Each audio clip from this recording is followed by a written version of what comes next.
Buenas tardes, buenos días también, porque sé que hay personas aquí de otras latitudes de Latinoamérica, me consta.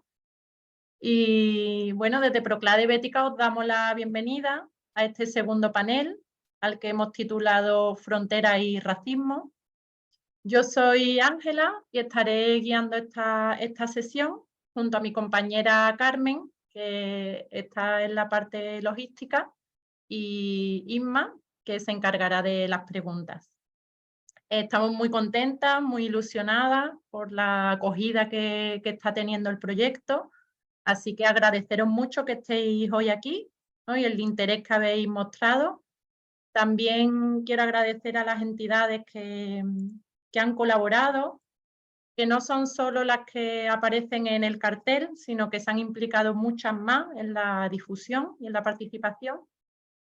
Y bueno, un agradecimiento especial a las ponentes de hoy, ¿no? A Mariana, a Loila y a Lucía, que se conectará un poquito más tarde, tenía hoy un compromiso previamente, que bueno, estamos muy contentas de tenerla aquí, ¿no? Muy agradecidas. Y para contextualizar un poco de dónde nacen los paneles online, deciros que son parte de un proyecto que se llama Derecho a Soñar, ¿no? Y en este proyecto lo que pretendemos es generar espacios de reflexión crítica, donde nos podamos hacer preguntas, cuestionarnos y tener una mirada un poco más amplia de lo que son las migraciones, ¿no? Por ello, las personas que estamos invitando a los paneles, pues nos van a dar un punto de vista diferente a lo que quizás nos llega por los medios de comunicación tradicionales o por la televisión. Y por eso, bueno, ya tuvimos en noviembre el primer panel, hoy es el segundo y el tercero será el 19 de abril. Y como sabéis muchos de los que estáis aquí, porque ya habéis participado, después de los paneles está la opción de seguir profundizando en los contenidos en un grupo presencial, en un grupo de trabajo. Sería una sesión presencial después del panel. Y ahora mismo hay grupos en Sevilla, en Granada, en Córdoba, en el País Vasco y en Almería. Estamos pendientes de que salga grupo en Loja, municipio de Granada, y Tíjola, municipio de Almería. También está la opción de crear tu propio grupo, y se han creado muchos grupos que han metido dentro de su itinerario formativo estos paneles, y tenemos una guía para facilitar esas reuniones. Y luego, como novedad, tenemos un grupo online que nació porque en Canarias hubo interés de participar y eran de diferentes islas y decidimos hacer un grupo online. Entonces, cualquier persona de otro territorio que quiera participar, pues también podría conectarse. Si ya habéis indicado en la inscripción que queréis participar de un grupo, no hace falta que volváis a escribir. Si hay alguien que no lo ha indicado y querría participar, pues escribe a proyectos@procladebetica.org, ¿vale? Y después, con todo este trabajo que estamos haciendo de reflexión, de aprendizaje, vamos a hacer un catálogo que le hemos llamado de fuentes críticas de información, que va a ser un documento, digamos, colaborativo, también que lo que pretende es dar herramientas a la sociedad para estar mejor informada, ¿no? Porque lo que queremos también es generar otras narrativas, otros diálogos que sustituyan al actual discurso de odio que hay. Bueno, como veis, los micros están apagados porque somos muchas personas, pero os animamos a que participéis por el chat, haciendo preguntas y también compartiendo vuestras reflexiones, ya que queremos que esto sea un espacio de aprendizaje y que nos enriquezcamos entre todas. Os pedimos también que pongáis vuestro nombre y vuestro apellido. Lo podéis hacer pinchando en participantes y os aparece en el lado derecho vuestro nombre. Ahí pincháis en los 3 puntitos y en cambiar nombre podéis modificar y podéis poner nombre, apellido y la ciudad. La reunión va a ser grabada, pero no vais a salir porque solamente se graba al que habla, al hablante, ¿vale? Así que no hay problema. Y bueno, concretamente el panel de hoy pues va sobre racismo, con 3 personas que van a hablar que son excepcionales, son tanto por su compromiso como su calidad humana, como por sus conocimientos. Y Mariana nos hablará de cómo se construye el concepto de racismo. Después continuará Luela hablando de las fronteras visibles e invisibles, sobre todo de la ruta canaria y cómo esto supone un racismo estructural. Y después continuará Lucía, que abordará los racismos cotidianos, ¿no? Los estereotipos y cómo están presentes también en los medios de comunicación. Cada una tendrá unos 20-25 minutos y tras cada intervención Inma seleccionará una pregunta y la lanzará. Y ya después al final tendremos un espacio más amplio de 25 minutos para contestar a todas las preguntas que vayáis poniendo por el chat. Ella se encargará de agruparlas y bueno, ahí ya se la lanzaremos a Luela, Lucía y Mariana. Disculpar de antemano si se queda alguna pregunta sin responder, sin contestar, porque bueno, estamos bastantes personas y nada, pero os animo a que nos cortéis.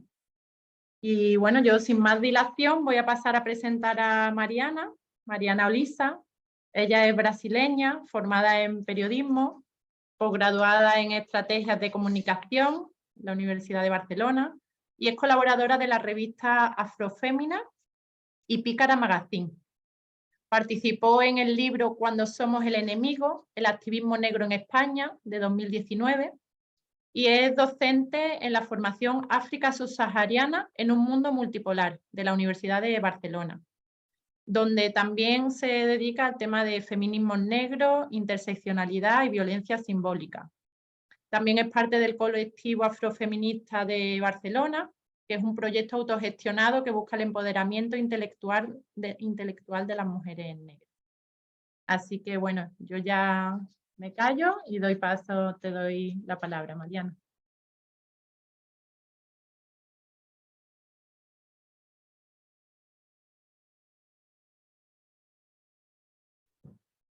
Olá, buenos días, buenas tardes. Es un placer estar aquí.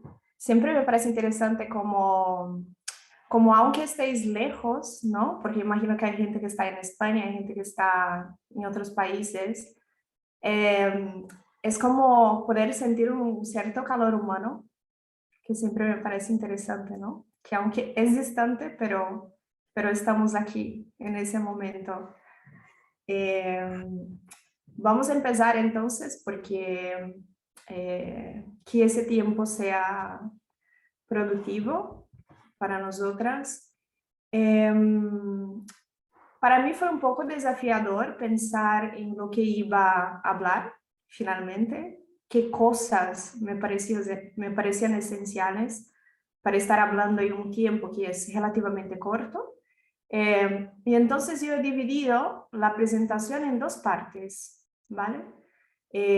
Una parte que sería realmente hablar de cómo nace el racismo contemporáneo que conocemos. Ya vais a ver que es una cosa que ya habéis escuchado, ya habéis visto en otras partes.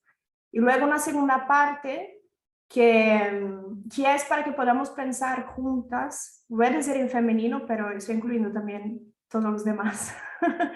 Pero para que podamos pensar juntas es como cuáles fueran y cuáles son las consecuencias de esto hasta hoy, ¿vale? Solo para explicar un poco el esquema. Voy a compartir pantalla.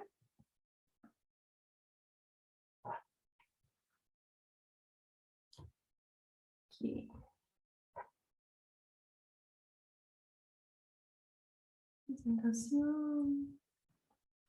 Vale, entonces la primera cosa que me gustaría explicar es que cuando yo pongo ahí desde el enfoque decolonial, significa que entendemos que hay narrativas que son las narrativas que son las nuestras de toda la vida, las narrativas de Occidente, las cosas que solemos ver en la calle y hasta diría las cosas que acaban haciendo parte de lo que acabamos entendiendo como sentido común a partir de un tiempo, porque escuchamos tantas veces las mismas cosas que acaba que es un poco, que viene, parece que viene de dentro muchas veces, ¿no? Ese conocimiento.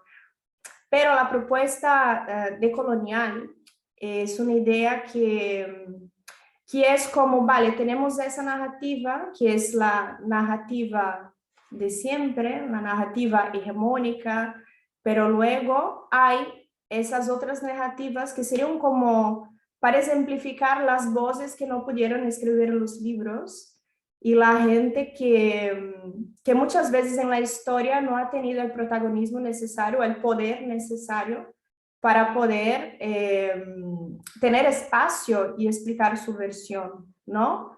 Y entonces la propuesta decolonial también es lo que estamos haciendo aquí, en el sentido de no estar buscando en los medios de toda la vida la misma información, entender que existen otras fuentes de estudio, otras fuentes de debate, de formación, y la idea principal que tenemos aquí es contar otras historias desde otras perspectivas, ¿sí?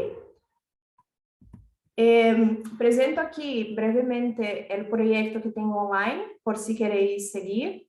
Se llama Colectivo Afrofeminista, Angela había mencionado. Es una página de Instagram o una página de Facebook, que la página de Facebook es mucho más famosa. Y la idea que hay ahí es realmente como fomentar, crear debates, ¿vale? Entonces la idea es que cada publicación, cada meme, porque hay muchos memes en esa página, pero la idea es que a partir de una historia, de un fragmento, la gente empiece como a debatir y a generar también conocimiento a partir de ahí, ¿no? Porque hay también, hay lo que podemos decir que serían como las fuentes históricas, todo el conocimiento que es más académico, pero también hay una gran importancia de generar conversaciones y debates sobre temas que pueden ser más o menos políticos, pero que tienen que ver con esos temas que vamos a tratar hoy aquí. Entonces, estáis invitados, ¿vale? Para eso. Y empezamos. Yo quería comentar con vosotras sobre Immanuel Kant. Ese señor en realidad es muy famoso en Occidente, quizás os suena de alguna cosa. Él es famoso en el campo de la filosofía, le llaman padre de la filosofía en algunas ramas, pero yo le traigo aquí porque en ese periodo, que sería como entre 1700 y 1800, él estuvo hablando mucho sobre la cuestión racial.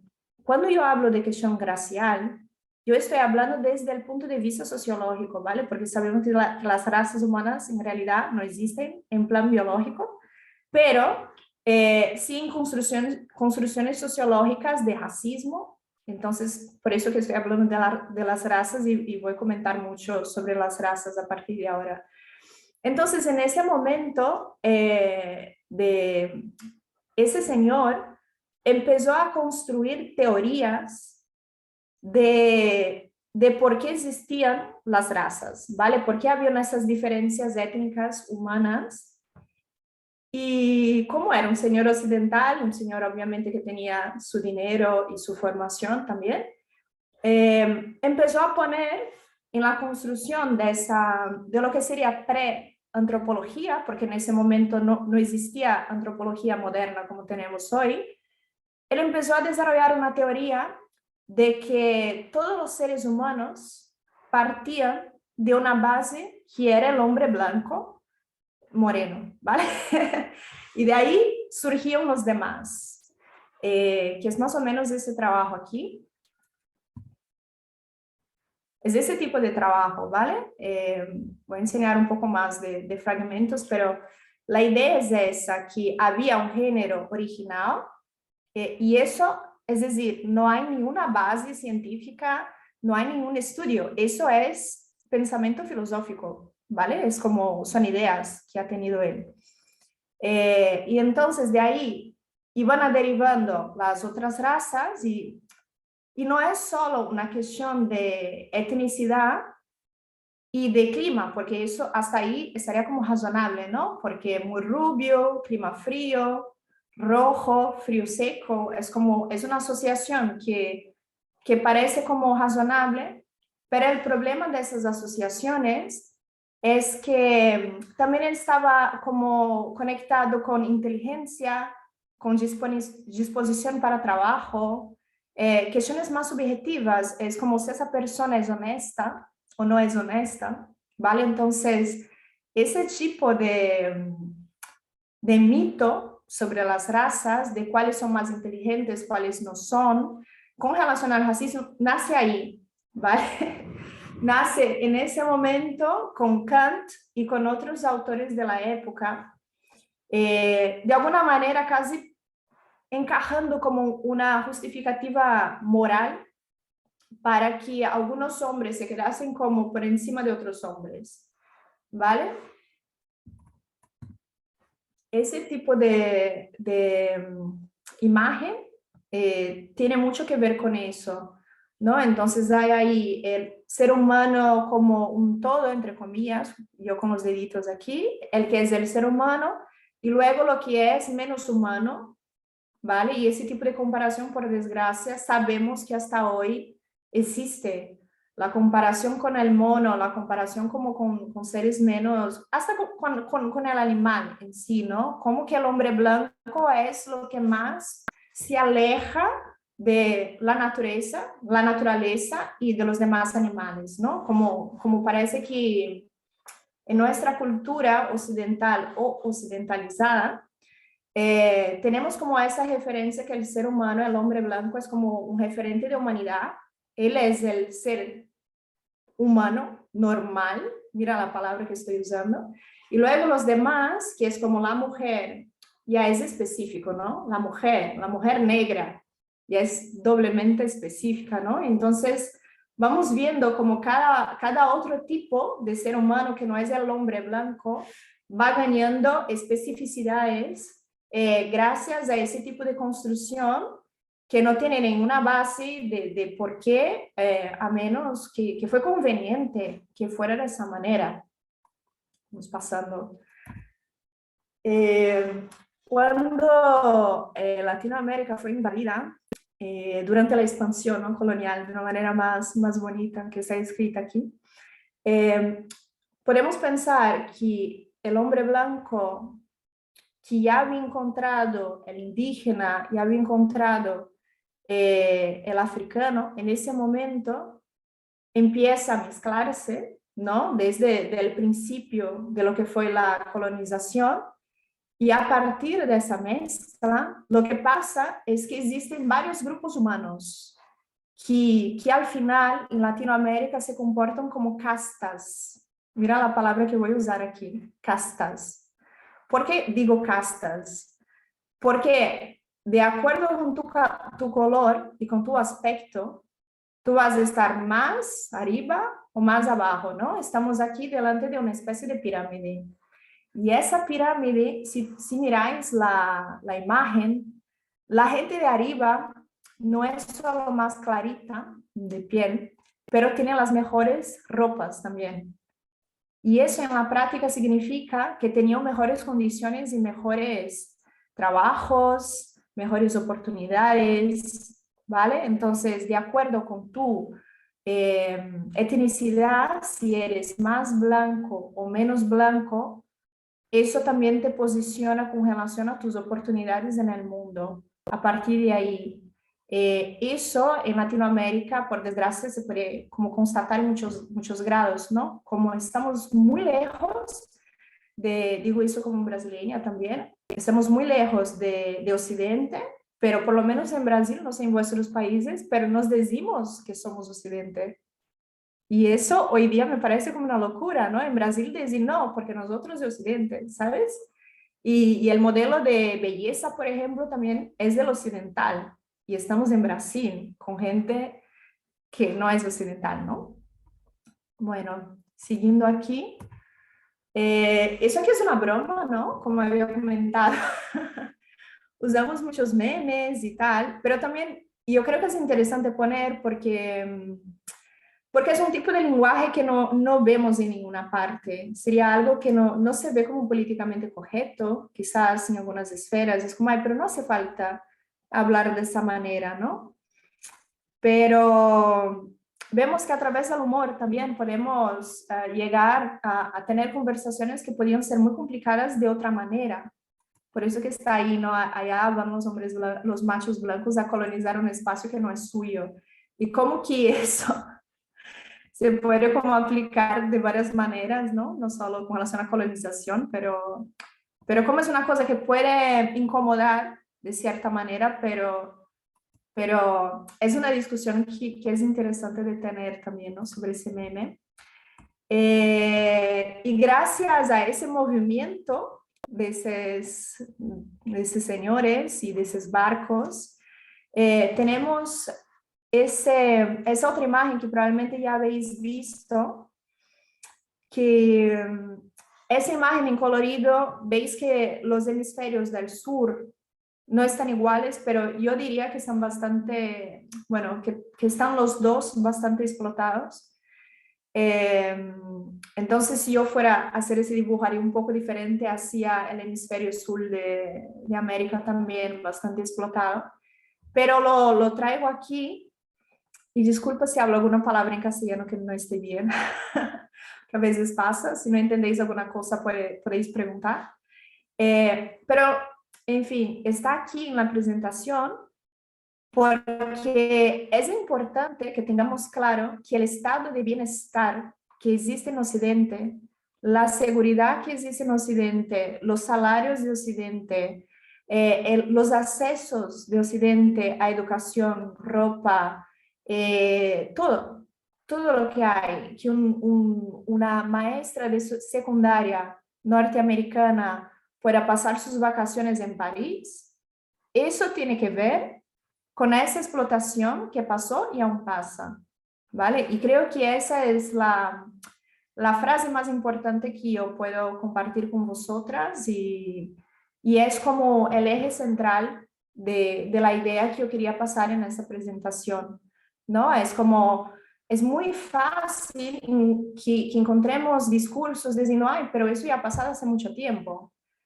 No, ese dinero, esa acumulación de riqueza fue tan inmensa que aún existen bancos que son bancos, hay millonarios que tienen ese dinero, ¿vale? Ese dinero no se ha perdido, ¿vale? No ha desaparecido por el mundo, no, ese dinero fue inversionado, ese dinero aún está ahí y es lo que hace con que estos continentes tengan todo el poder que tienen también, ¿vale? Y entonces eso es importante de decir, no es una cosa que pasó y se acabó, es algo que se mantuvo y que sigue porque esa explotación no se ha finalizado en ningún momento. Entonces, podemos decir que aún hay un genocidio indígena, por ejemplo, ¿no? Eso no ha acabado. Aún hoy hay colectivos originarios que están siendo exterminados, ¿vale? Y digo con esa buena cara, pero sabéis que es un tema súper difícil, ¿no?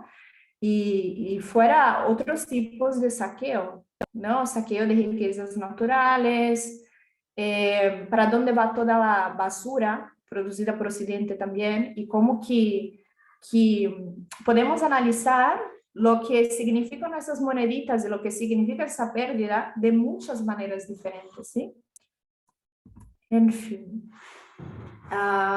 Eso aquí ya va pasando un poco para ese cambio de lo que era en el pasado y de lo que sería ahora, ¿vale? Aquí os suelto como una provocación que sería la idea del pobre de derecha, ¿vale? ¿Y cómo nace el pobre de derecha? No sé si ese término es común en vuestros países, pero en Brasil se habla mucho del pobre de derecha, ¿no? En el sentido de cómo nace esa, ¿no? Como de dónde sale. Y me pareció interesante esa imagen porque realmente podemos entender que esa gente que está en una posición muy privilegiada también son dueñas de las medias, ¿no? De las medias, de las cadenas de televisión, de los contenidos. Podemos hablar ahí de la gente que inversiona dinero en todo lo que podemos ver por la televisión, por ejemplo, ¿no? Y a través de eso estamos comiendo como valores, estamos comiendo perspectivas, y por eso sería tan importante tener espacios de conversación y debate como este que estamos teniendo ahora, ¿no? Seguimos para que nos dé el tiempo. Por cuenta de eso, y nuestras compañeras van a seguir comentando de eso, supongo que Lucía va a comentar alguna cosa con relación a eso. Memes así, dibujos así, tienen todo ese significado, porque cuando hablo eso del sentido común, es algo que ya parece que de alguna manera hace parte de nuestra cultura. Ahí es una crítica a la policía, ¿no? A la policía norteamericana de quién puede pasar y quién no puede pasar, pero a la vez entendemos que eso acaba siendo la continuidad del proceso de castas que había comentado antes. Quienes tienen más oportunidades, quién tiene la confianza, quién recibe esa confianza más fácil, quién recibe la desconfianza, quién recibe el miedo, ¿no? Y los trabajos y todo eso, ¿no? Y hasta podemos decir del amor, ¿no? ¿Quién recibe el amor? ¿Quién recibe, en fin, la tag de belleza, de soy bello, soy bella, todo eso?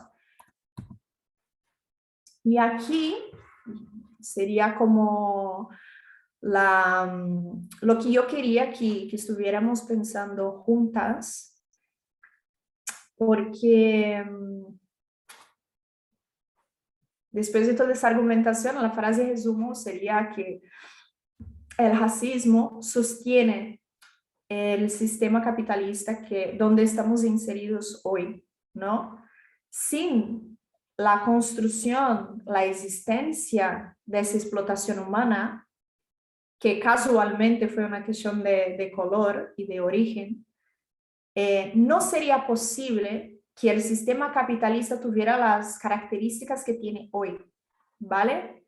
Y ahí llegamos al punto de, vale, todo aquí en el pasado, pero lo que tenemos hoy también como consecuencia de ese sistema.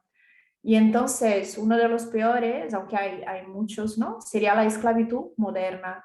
Yo no sé si lográis pensar en ejemplos de esclavitud moderna, pero una de las cosas que me viene mucho a la cabeza sería como, por ejemplo, fast fashion, ¿no? Como ropas extremadamente baratas que son producidas por gente que está muy lejos, ¿no?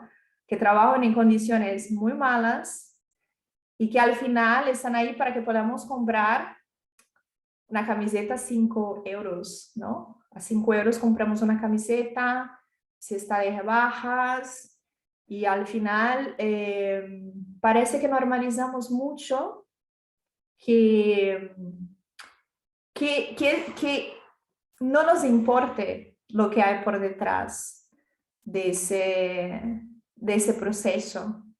Es pensar que hace como 200 años, a menos que fueras una persona extremadamente rica, todo lo que ibas a tener en tu casa, por ejemplo, tú sabías de dónde había venido, ¿no? Entonces, tus camisetas, ¿no? Tus blusitas, tu abuela había hecho con la lana de la oveja de fulanito, entonces el mueble que tengo en mi cocina era un mueble del señor, yo no sé, José, que tenía su tienda no sé dónde, ¿no? Que tú sabías muchas veces hasta la historia de la madera, de dónde habían sacado la madera, pero era una realidad donde todos los bienes de consumo, por ejemplo, ellos tenían como, era muy fácil que tú mirara hacia ellos y ellos venían como de cerca, ¿no? Venían de cerca y tú sabías lo que había por detrás, la mano de obra, el coste, todo eso. Hoy día es pensar que vamos al súper, tenemos ahí esa cantidad inmensa de productos, pero sé que era muy difícil. Bueno, realmente normalizamos que son cosas que compramos ahí y que hay una mano de obra que hay por detrás, pero no tenemos control. Y en fin, dejo ahí el tema para que podamos pensar y quizás profundizarmos un poco en eso.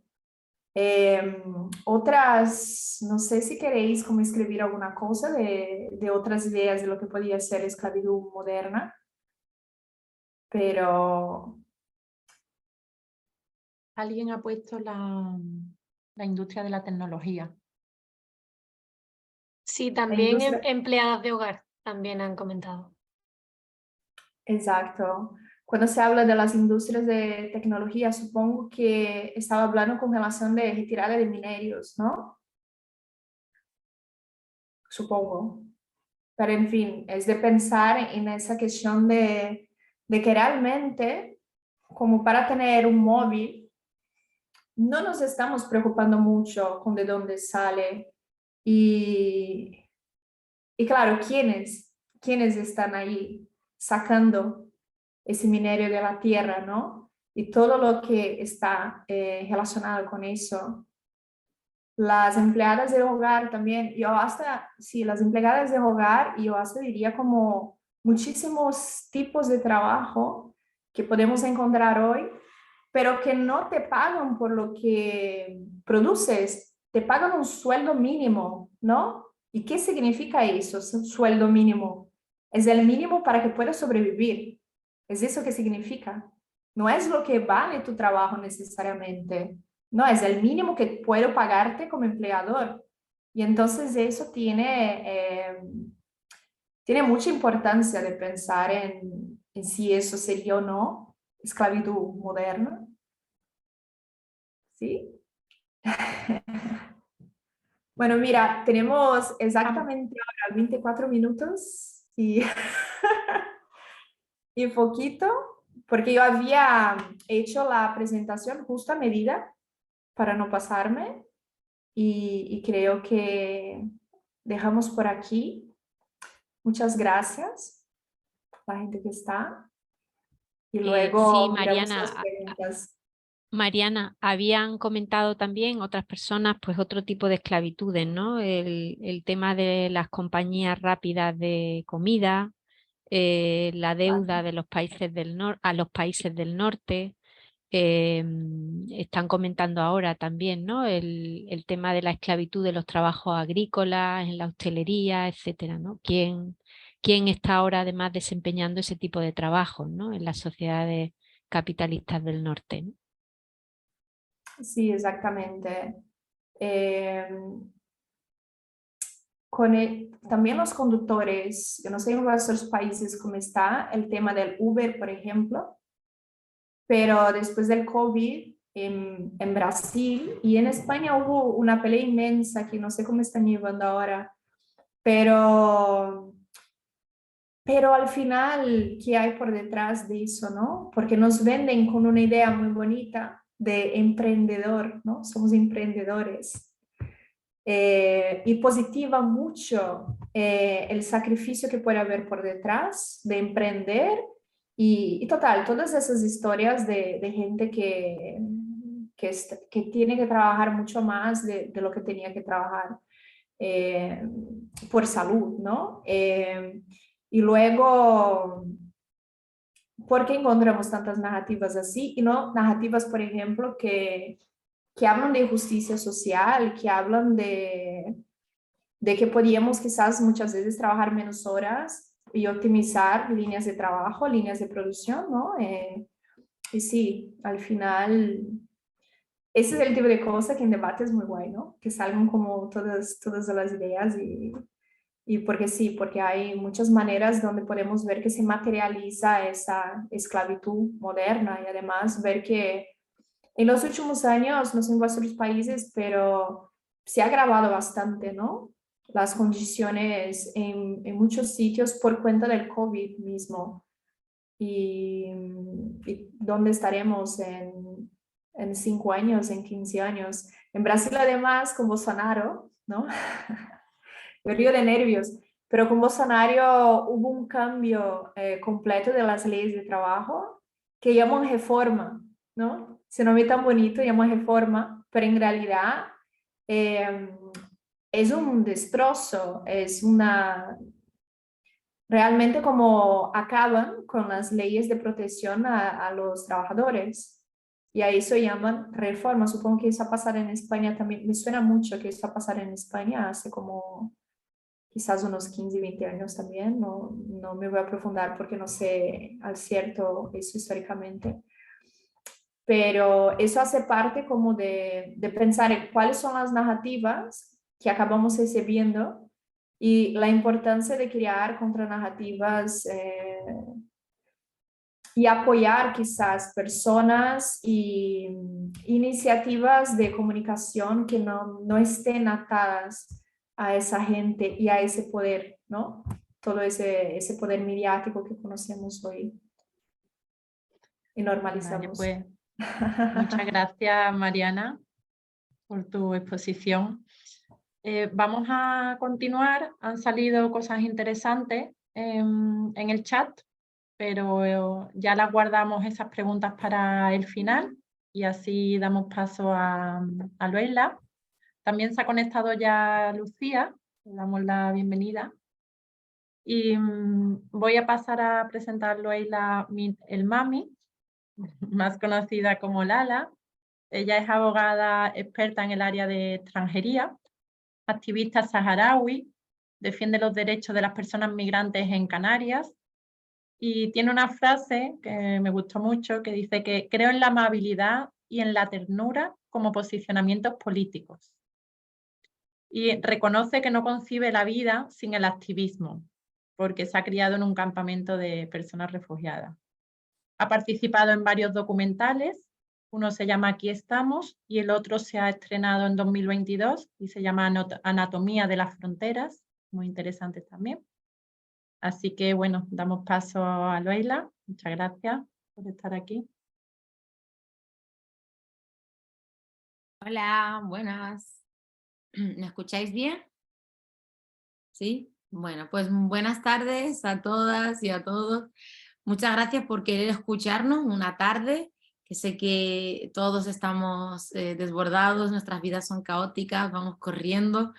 Y además me estaba emocionando porque hay gente de Colombia, he leído de Brasil, de Cuba, no he visto a nadie del continente africano de momento, pero bueno, estamos en la diáspora, como nosotros le decimos, estamos en la parte de otros países migrantes, gente de Almería, de Córdoba, Andalucía, vamos en su peso.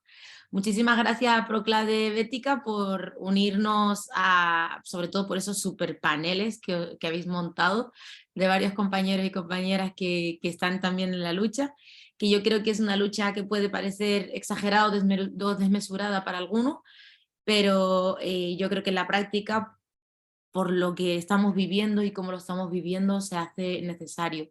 Se hace necesario además poner el foco y que seamos las propias personas migrantes, además las que podamos trasladar la realidad, que nos dejen hablar, como yo digo, sin que nos instrumentalicen. Y eso también resulta muy complejo. Por lo tanto, muchísimas gracias Proclade Bética por querer contar conmigo en este espacio. Yo, como bien ha dicho la compi, soy abogada saharaui, migrante, refugiada, africana, y creo que todas estas etiquetas, como dirían, o cosillas de las que me hago cargo, forman parte de mi vida y de mi realidad, y por eso también creo que el hecho de criarme en un campamento de refugiados, el hecho de que España colonizara mi país, el hecho de no poder estar en las mismas condiciones y en los mismos términos que muchas personas que no tienen que salir de sus países, pues hace al final que una pues se inquiete y viva los procesos migratorios y además crea que es responsable y parte de ellos. Pues a mí es un poco lo que me ha tocado, por eso al final yo soy abogada, trabajo con personas migrantes que vienen, créanme cuando os lo digo, en condiciones terribles. Ahora mismo, esta semana, solo en lo que es Canarias, en las personas que están intentando llegar a Canarias, no os puedo contar el drama tan humanitario que tenemos y la realidad tan triste, injusta, que tiene muchísimos nombres y también racista. Y os voy a explicar por qué. Esta mañana estaba en un juicio que tenía desde hace meses ya señalado, y comentaban las personas que estaban en este procedimiento, que es un juicio para mí de una de las mayores criminalizaciones a la inmigración, que es como el Estado establece dentro de sus propias leyes que aquellas personas que viajen o que intenten llegar a costas y violenten las fronteras, el concepto de fronteras, que es de lo que vamos a hablar hoy, y cómo la responsabilidad de si has llevado o no esa embarcación para poder llegar aquí, pese a que te hayan empujado estas políticas migratorias, pese a que te hayas gastado 2.500, 3.000 euros para poner tu vida en una embarcación, y pese al tránsito tan terrible, porque la ruta de Canarias, la ruta del Atlántico, que es la que escoge muchísima población africana que intenta llegar a Europa como sueño y como proyecto de mejorar sus condiciones de vida, es clave en cuanto a que es una de las más mortíferas, es la más cercana por su proximidad a Canarias al continente africano, sino os invito a que lo veáis porque la isla de Fuerteventura está a tan solo 100 kilómetros del Sáhara Occidental, que es donde yo soy, y su proximidad hace que personas pues quieran dar el salto hacia Canarias como forma de llegar a Europa. Esta ruta se cobra vidas humanas día sí, día también. Tenemos a muchas personas desaparecidas, y mientras yo estoy hablando ahora mismo con vosotros y os estoy contando todo esto, hay una embarcación con 47 personas, un cadáver, que ahora mismo están a la deriva esperando que Salvamento Marítimo les rescate. Esto es alarmante y esto es racista. Cuando nosotros hablamos del racismo y planteamos que hay políticas racistas, voy a intentar a ver si desde aquí puedo hacerlo. Vale, a ver, aquí. ¿Estáis viendo mi pantalla? No sé si la estáis viendo. ¿Sí? Ahora no. ¿Ahora? Antes sí. Vale, a ver si puedo. No. Vale. Vale. Ahora sí. Ya os he puesto toda la información. Vale. Cuando hablamos de ese racismo y de esas fronteras, nosotros siempre vemos las visibles, es decir, estas. Y fronteras racistas, ¿por qué? Porque aquí hay muchísimas personas que no han llegado, que no han podido contar su historia, que son refugiadas en algunos casos, que tienen familia, que han querido soñar. Yo le llamo el derecho a soñar, que eso también formaba parte de los paneles, el derecho a soñar, porque yo creo que todas las personas tenemos derecho a soñar, pero nos la van apagando. Nos la van apagando diariamente con la explotación y la esclavitud de la que hablaba la compañera antes, Mariana, con gobernantes corruptos en nuestros países, ya que hay muchísima población que viene tanto de ese sur global del que formamos parte, continente africano en sí, continente latinoamericano, donde los lazos son reales y claros, donde somos personas que tenemos recursos naturales, agua, cacao, minerales, pescado. Yo aquí en esta imagen, donde os estoy señalando, hay muchas personas que han querido salir de sus países por una opción, pero también por una obligación. Es decir, para mí los procesos migratorios pueden ser una decisión, que alguien libremente decida y elija salir de su país de origen porque quiere ver, igual que lo pueden hacer las personas europeas, salir a entrar sin cuestionárselo porque tienen un pasaporte que le da esa posibilidad. Pues hay personas que no tenemos esa posibilidad, bien porque no nos han documentado en nuestros países, bien porque en nuestros países hay una inestabilidad económica que lleva siempre aparejada una inestabilidad política, lo que siempre va a empujar a que las personas seamos las víctimas, y esto da igual qué país y de qué manera.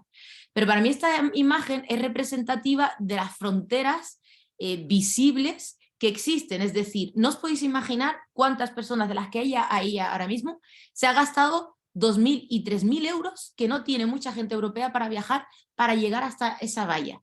Es increíble cuántas personas que han saltado esa valla después han puesto su vida, es decir, han sobrevivido a la primera frontera para meter su vida a la segunda frontera, que es una de las más mortíferas del mundo, que es la ruta de Canarias.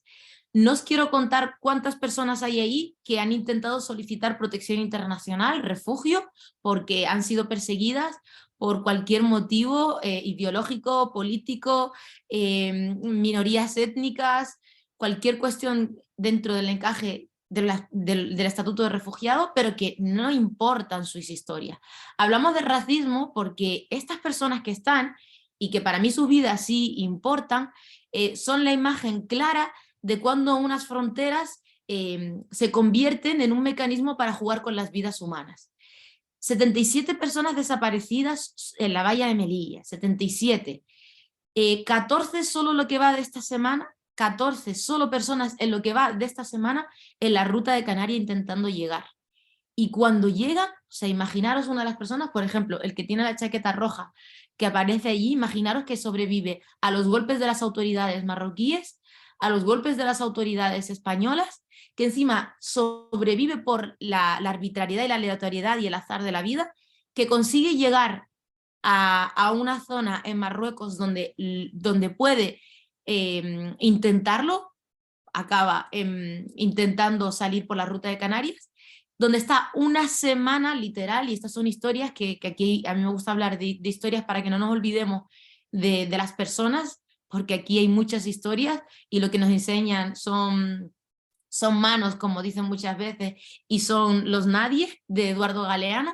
Y para mí es muy representativo porque estas personas que han intentado entrar por la primera frontera, que se han gastado muchísimo dinero y que podrían haberlo hecho con un visado a través del consulado en el país de origen y en un avión, han sido abocadas en muchos casos a esto, a este racismo, y cuando hablamos de racismo nos referimos a esto. Es decir, yo nunca me había planteado, nunca, y os lo digo de verdad, la violencia institucional hasta que vino el conflicto y la invasión a Ucrania. Es decir, yo asistía a muchas personas que habían llegado en patera a Canarias, que habían sufrido un tránsito terrible, que habían tenido que tirar cadáveres, que se habían tenido que despedir de sus madres sin saber si iban a vivir o sobrevivir, y que por azar sobrevivieron. Pero es que cuando sobrevivieron se les hacinó, se les privó de libertad, se les dejó en un muelle, se les dejó sin dignidad, y esto es importante porque cuando la dignidad de las personas es violentada, todo lo demás viene de la mano, todos los derechos fundamentales, los derechos humanos vienen de la mano. Se les dejó en un puerto invisibilizados y deshumanizados.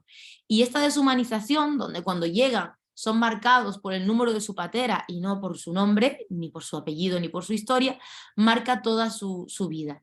Y viví esa primera violencia institucional y ese racismo de las fronteras cuando vi que en un conflicto, y aquí yo creo que no toca entrar en un debate de dualismo de por qué unos sí y otros no. Qué bien que el pueblo ucraniano haya tenido vías legales, seguras, protección activada en cuestión de 24 horas. Qué bien que existan estas vías, pero como denota que un Estado puede tener esas vías y no las activa con otras vidas. Y cómo otras vidas que también vienen huyendo de contextos totalmente conflictivos, de peligro para sus vidas, donde cruzan todo el Sahel y sobreviven por azar, repito, y después cruzan toda la ruta de Canarias y después las vallas, mueren porque no se les deja llegar, no se les deja poder formar parte de este Estado, y aquí es donde creo que no es exagerado este racismo. Visité hoteles en Canarias, hoteles que se activaron como dispositivos de emergencia, no porque a ellos les importara las vidas de las personas migrantes que llegaban y quisieran que estuvieran bien en hoteles. Visité esos hoteles porque fui a asistir a varias personas y no me cuestioné todo lo que ellos vivieron durante ese proceso en los hoteles, hasta que estuve en unas jornadas que me invitaron a la Universidad de Valencia hace un año, en un hotel donde me alojaba yo en ese hotel en Gandía, y también se alojaban personas que venían también de otros conflictos y concretamente de Ucrania.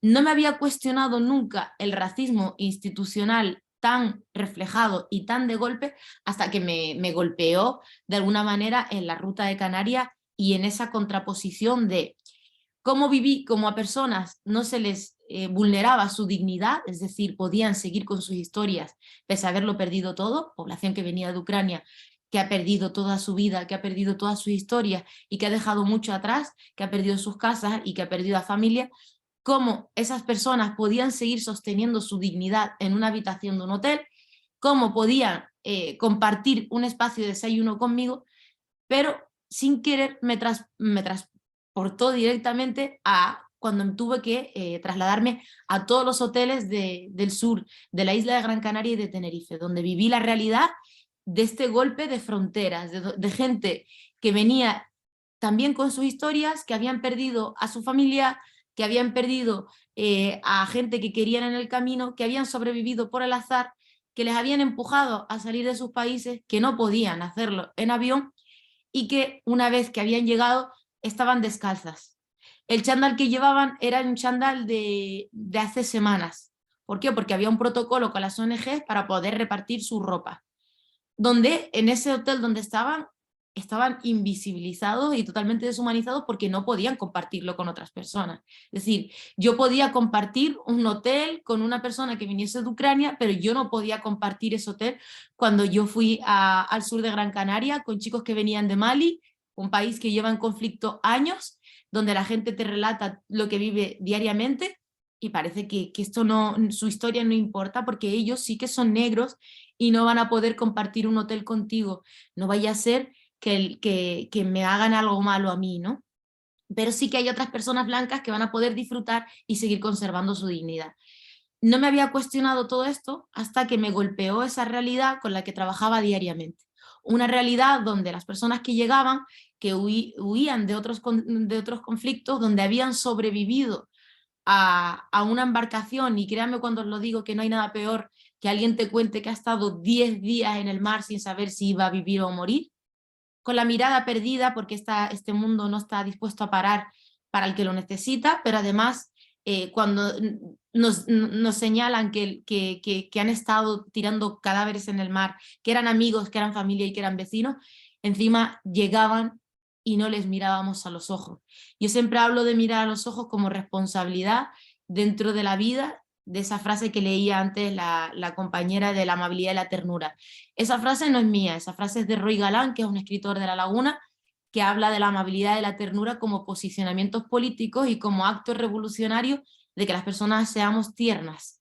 Y esto es importante, porque si no somos capaces de ser amables y tiernas, da igual donde estemos, de la manera que estemos, si no somos capaces de tratar bien a las personas que nos rodean, y eso sí para mí es un posicionamiento político, tenemos un problema que se llama deshumanización, que se llama carencia de empatía y que podríamos incluir incluso en una sociabilidad. En este sentido, yo creo que el racismo es muy significativo en esta imagen, que para mí esta imagen puede ser 20.000, puede ser la imagen de los cadáveres llegando muchas veces cuando no llegan, puede ser representativo cuando un funcionario trata mal a una persona que está intentando buscarse la vida, y esto no solo a una persona migrante en tránsito, sino a todas las personas humanas que estamos en tránsito en esta vida, que creo que somos todas. Hoy estamos aquí y el ciclo de la vida un poco es determinante, pero creemos que en todo momento puede cambiar. A mí me ha tocado la migración como un proceso que me ha golpeado y ha sacudido mi vida, porque yo creo que yo no he decidido criarme en un campamento de refugiados hasta los 8 años, vivir de la ayuda humanitaria, depender de un Estado que Marruecos colonice y ocupe ilegalmente mi Estado. Yo como panafricanista además veo a Marruecos como responsable principal de la realidad y de los procesos migratorios que vive la gente africana. Creo que eso es racismo, creo que todas las sociedades son racistas, no hay que hacer un balance de señalar al Estado español es racista. El Estado español es racista y lo estamos viendo con estas políticas migratorias que forman parte de la Unión Europea, por lo tanto Francia también es racista, Alemania también es racista, Marruecos es racista y también el país del que yo vengo, que es el Sahara Occidental, viene de una sociedad totalmente racista. El racismo se combate, el clasismo se combate, el machismo se combate, la homofobia se combate, la porofobia se combate, pero para eso tiene que haber una autocrítica que exista no solo de las personas que somos a título individual, sino también de aquellos que tienen la posibilidad de gobernar, de legislar y una responsabilidad sobre la vida de muchísimas personas humanas. Cuando hablamos de racismo y cuando hablamos de violencia institucional, hablamos de esto. Hablamos de que Ahmed, por ponerle un nombre, o Amina, que vino de Costa de Marfil, tuvo que morir en las costas de la isla de Lanzarote, en Órsola, de noche, porque la empujaron a morir en una neumática. Amina no quería venir en una embarcación neumática ni quería dejar su sueño. Hablamos de racismo cuando una persona no puede poner su vida en un avión y no puede ir a un puerto seguro. Hablamos de racismo cuando esa persona intenta llegar a la normativa de extranjería, pero la normativa de extranjería la empuja y la aboca a la exclusión social, marginal, y a esa falta de integración que después no la justifican queriendo que nos integremos. Hablamos de racismo cuando una persona tiene que estar 3 años en un limbo legal, precariamente, trabajando como jornalero, trabajando en los puestos de trabajo que nadie quiere, en los puestos de trabajo de los cuidados y de la responsabilidad del sostenimiento de la economía de este país. Hablamos de racismo cuando una persona quiere reunirse con su familia, tiene familia, porque aquí las personas africanas, las personas latinoamericanas, a las que nos han despojado de nuestros recursos naturales, de nuestros países y nos han colocado a gobiernos títeres, tenemos familia y tenemos gente que nos quiere abrazar. Y tenemos también una historia detrás de nuestros ojos, detrás de nuestra mirada y detrás de nuestra vida. Y si esto no lo quieren ver, tenemos que hacer que lo vean. Tenemos que hacer que lo vean porque ya a mí me golpea constantemente la vida de las personas con las que trabajo. Me golpea ir a un juzgado esta mañana y ver que hay gente que por querer migrar esté 1 año y medio en prisión. Eso es racismo. Racismo es toda la violencia institucional que se ejerce.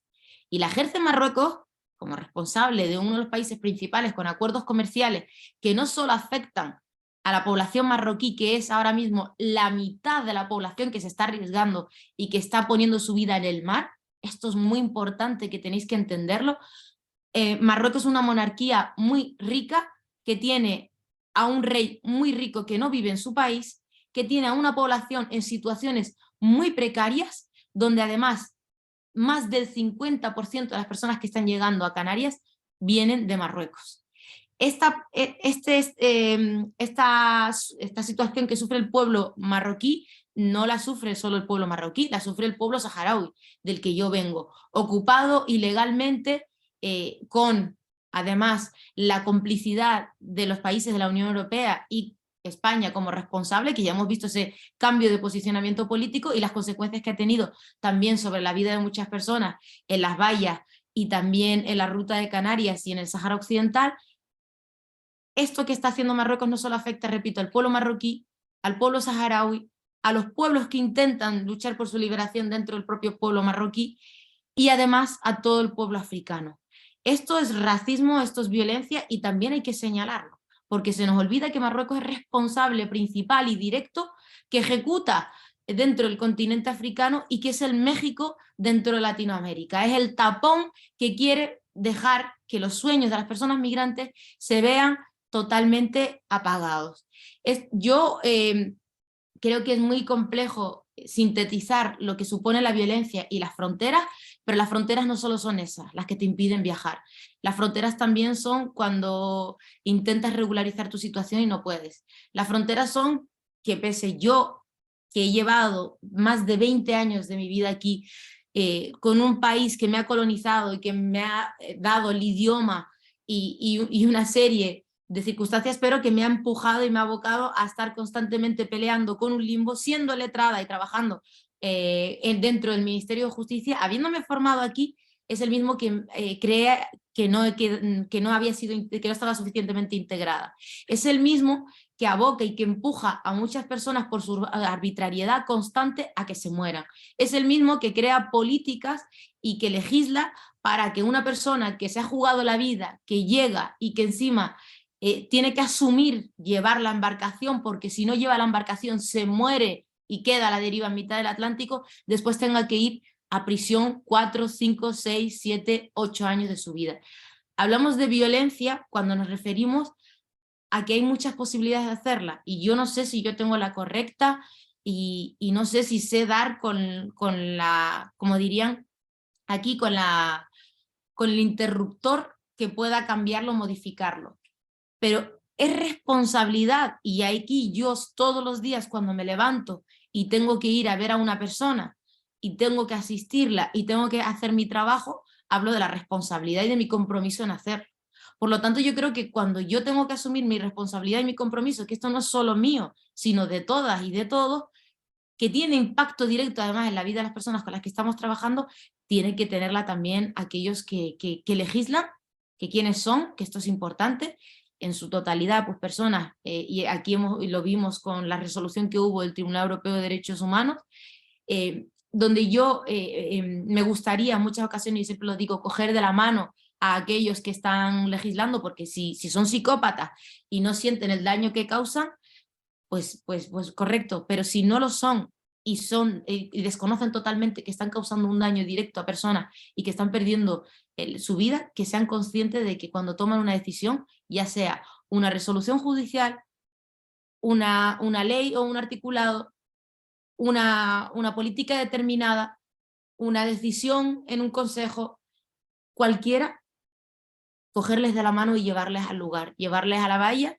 señalar cuáles son las dificultades de las personas que están en la valla, conocer la historia de Mamadou, conocer la historia de Ahmed, conocer la historia de Fatima, conocer la historia de tantas y tantísimas personas, conocer la historia de Mor, que pese a intentarlo muchísimo y querer salir con un visado, no lo pudo hacer y tuvo que jugarse la vida, pese a haber sobrevivido, todavía lucha con lo difícil que es regularizar su situación, todavía tiene que trabajar en precario y en esa explotación del siglo XXI, que eso también forma parte de esta explotación, obligar a las personas a trabajar en unas situaciones totalmente precarias, poniendo en riesgo su vida, pero además no cotizando ni pudiendo tener lo básico, que son derechos esenciales y fundamentales que tenemos muchas, y generando el debate de aquellas que tienen un pasaporte, y yo siempre hablo del valor del pasaporte por una vida, y mueren con ese pasaporte en el mar, y las que tienen pasaportes rojos que viajan a todos lados del mundo y pueden disfrutar de Perú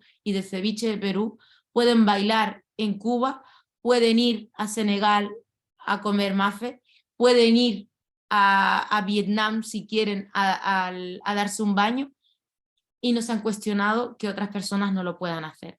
Aquí hay una responsabilidad, y cuando se habla desde privilegio, obviamente las personas que estamos, y aquí lo digo yo como africana refugiada, que ha vivido desde la parte de sufrido la colonización, pero también los privilegios ahora dentro de Occidente.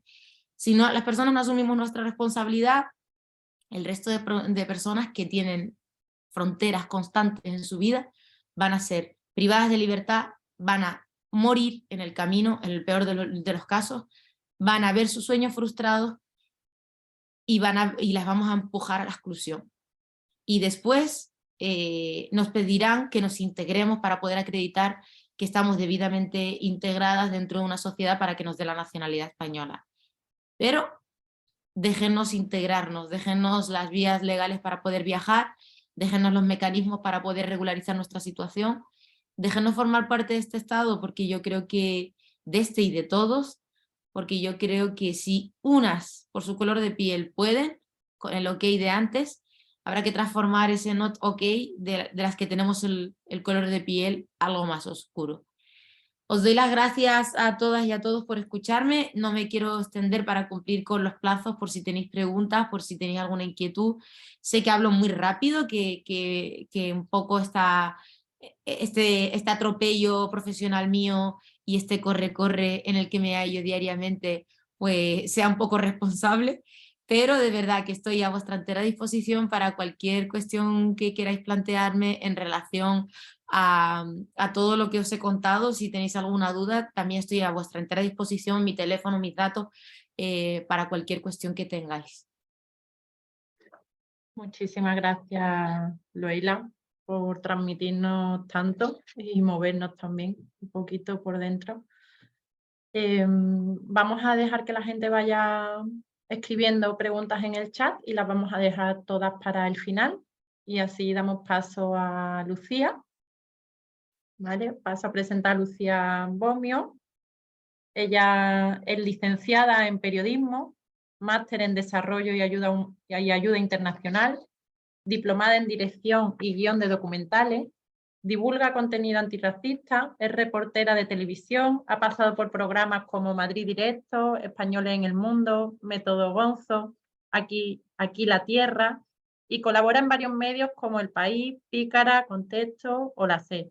Ha escrito 2 libros, Las que se atrevieron e Hija del Camino, y este último está en proceso de convertirse en una serie Netflix, que además creo que viene de grabar ahora mismo, me parece. Sí, pero Así que, bueno, Lucía, muchísimas gracias por estar aquí y ya te doy la palabra. Bueno, es un placer estar aquí y además haber escuchado lo poquito que me ha dado tiempo a escuchar a Mariana y también a Lueila, que ya la había escuchado en más ocasiones y que, bueno, pues que tiene una fuerza tremenda y además de muchísima razón. Desde el conocimiento como abogada, que esto me parece fundamental y no solo desde lo vivencial, pero además, ¿no? Que muchas veces nos relegan, y yo ya me voy metiendo en el tema de los medios de comunicación, a lo vivencial. Y por supuesto que las experiencias son importantes, pero también podemos hablar más allá de nuestra piel y de nuestro pasaporte, ¿no? Podemos hablar desde nuestras profesiones, desde nuestros oficios también, y esto pues en los medios de comunicación rara vez sucede. Me gustaría compartir pantalla, por fin, ¿es posible? Sí, sí, puedes. Vale, pues allá voy. Bueno, por eso se llama Seres Inhumanos porque básicamente, y lo ha anticipado también Lala, Lueila, ella ya ha comentado cómo la narrativa es profundamente deshumanizadora y esa narrativa es la que permite que suceda lo que ella ha contado. Sin esa narrativa no sería posible, ¿no? Y hay que tener en cuenta varias premisas. La primera de ellas es que hay territorios del Estado español que están directamente en África, como Ceuta y Melilla, un archipiélago que está más cerca de África que de la propia península, como puede ser Canarias, y también que desde las costas del sur de España, de la península, se ven las costas del norte de África, ¿no? Entonces, esta narrativa tiene sentido también en un contexto como este, en donde hacemos veces de guardián de esa Europa fortaleza. También hay que tener en cuenta, porque una de las cosas de las que yo hablo es que a las personas negras se las lee siempre como eternas recién llegadas, ¿no? Nunca estamos, solo llegamos, llegamos, llegamos y llegamos. Entonces, para que esa narrativa haya colado, se ha borrado también una narrativa previa de presencia de personas negras en el Estado español y también la vinculación de España con África y de España en África, ¿no? Lueila es de Sáhara, originaria de Guinea Ecuatorial, entonces no estamos aquí porque sí, tiene que ver también con una historia previa. Luego también entre las premisas hay que tener en cuenta el discurso asimétrico. Lo que yo voy a contar, el problema no es solo que pase, sino que solo pasa eso, que no tenemos una narrativa B, ¿no? Y esto después lo voy a explicar un poquito más. Y por supuesto me gusta tener en cuenta la perspectiva de género por la cual las mujeres son directamente invisibles y si aparecen están juzgadas de manera sumarísima. El punto de partida es hablar de Ucrania, y perdona que te parafrasee de nuevo, Lueila, pero ella lo ha dicho muy bien. No es un problema que a la gente de Ucrania se le trate bien, en absoluto. El problema es cómo se trata al resto de población que viene de países que están en situación de conflicto bélico o cuyos países están... Se han quedado muchísimos niños, más de 400 niños a las 3 de la madrugada cuando estamos pasando como un pequeño rebaño, no de niños que estamos acostumbrados a ver sufrir en televisión, sino rubios con los ojos azules, eso es muy importante. Bueno, a este hombre se le puso a parir por decir eso, ¿no? Eran niños rubios de ojos azules y esto es muy importante. Le pusieron a parir cuando lo que estaba diciendo este hombre era simple y llanamente la verdad. Es cierto, no estamos acostumbrados a ver a personas blancas europeas sufriendo, no porque no se den calamidades, sino porque no se muestran de la misma manera. Es extraño. Tanto es así que estamos acostumbrados a ver la narrativa del dolor asociada al sur global, al continente africano y a las personas negras, que al final hemos acabado por normalizar lo atroz. Al final hemos acabado por entender que frases como están hechas de otra pasta son normales, cuando no lo son. En absoluto están hechas de otra pasta. Tal y como decía Lueila, tienen familia, tienen nombre, pero además es que están hechas de piel, huesos, vísceras y músculos. Exactamente igual que el resto. En la frontera Lo que pasa es que y tras las quejas surgen las preguntas, ¿no? Porque, claro, cuando pasó lo del conflicto de Ucrania, pues mucha gente desde el antirracismo nos quejamos. Oye, ¿qué está pasando? ¿Por qué se trata de una manera a un país que está muy bien? Esto no, que está muy mal, ¿no? Entonces, recuerdo este periódico que Esteban, el de Movimiento contra la Intolerancia, es que Esteban Ibarra, perdón, el de Movimiento contra la Intolerancia, entonces él decía que no consideraba que tuviera un motivo racista, ¿no? El hecho de que se esté haciendo una cobertura mediática distinta en el caso de un país o de otros. Y él hablaba de varias cosas. Primero, que no es un sesgo racista, sino empatía y cercanía, voy a hacer lo que me gustaría que me hicieran a mí. Segundo, para este veterano de la lucha contra la discriminación, a la solidaridad tradicional de la sociedad española se suma el hecho de que España y Ucrania comparten características culturales y sociales. Y ahí tengo que hacer un parón, porque me gustaría que dijerais o pensarais de manera sincera qué sabéis de Ucrania. ¿Acaso conocéis a algún escritor, escritora? ¿Conocéis alguna película, directora de cine, cantante, algún plato típico? ¿Conocéis alguna ciudad que no sea Kiev y recientemente Mariupol? ¿La conocéis? ¿La conocíais antes de la guerra? Seguramente la mayor parte de la gente que me está escuchando no. Entonces, eso de que hay una cercanía cultural habría que plantearse incluso si conocemos algo de la cultura ucraniana, ¿no? Y me parece una excusa. Otra de las cosas que decía también es que es un país cercano y que literalmente se puede ir a la guerra en taxi, que esto ya me parece pues espectacular, ¿no? Me parece espectacular porque ahí tenemos, por ejemplo, y yo parto desde Madrid porque yo soy madrileña, pero es la gente que vive directamente en Andalucía o en Canarias, Sáhara, el país de Lueila, está mucho más cerca que, por ejemplo, Kiev. Entonces, el tema de la cercanía no puede ser un motivo que provoca una empatía mayor. Además, se habla, ¿no?, de que hay unos 120.000 ucranianos instalados aquí. Pues bien, hay 865.945 marroquíes. No es una gran comunidad. Empatizamos por otra serie de cuestiones. Por ejemplo... ¿Sabes? Cuando estuvimos con Rafa a la barca con los... Estábamos... rodeados, metidos, y que es poder pensar que ese podría haber sido yo. Vernos totalmente iguales. Es la casualidad de que él sea él y yo sea yo, pero queríamos haber estado al revés. Eso pasa mucho en Lesbos porque se parecen mucho, porque llevan el mismo iPhone que tú, porque llevan los mismos zapatos con las marcas de moda y se hacen su foto para el Facebook. Ahí empatizas muchísimo porque aquí, al ser de un color distinto, pues quizá te cuesta más, pero cuando te sonríen, te desmontan. Ese niño pequeño que sonreía, quería regalar el guante que le habían dado al niño para jugar, me lo regalaba a mí. Y digo, pero una generosidad. Bueno, este vídeo, que es del documental Astral, en el que hablan de, pues no sé si lo recordáis, que lo hizo Évole hace un montón de tiempo, y este era un barco de salvamento, ¿no?, en el mar.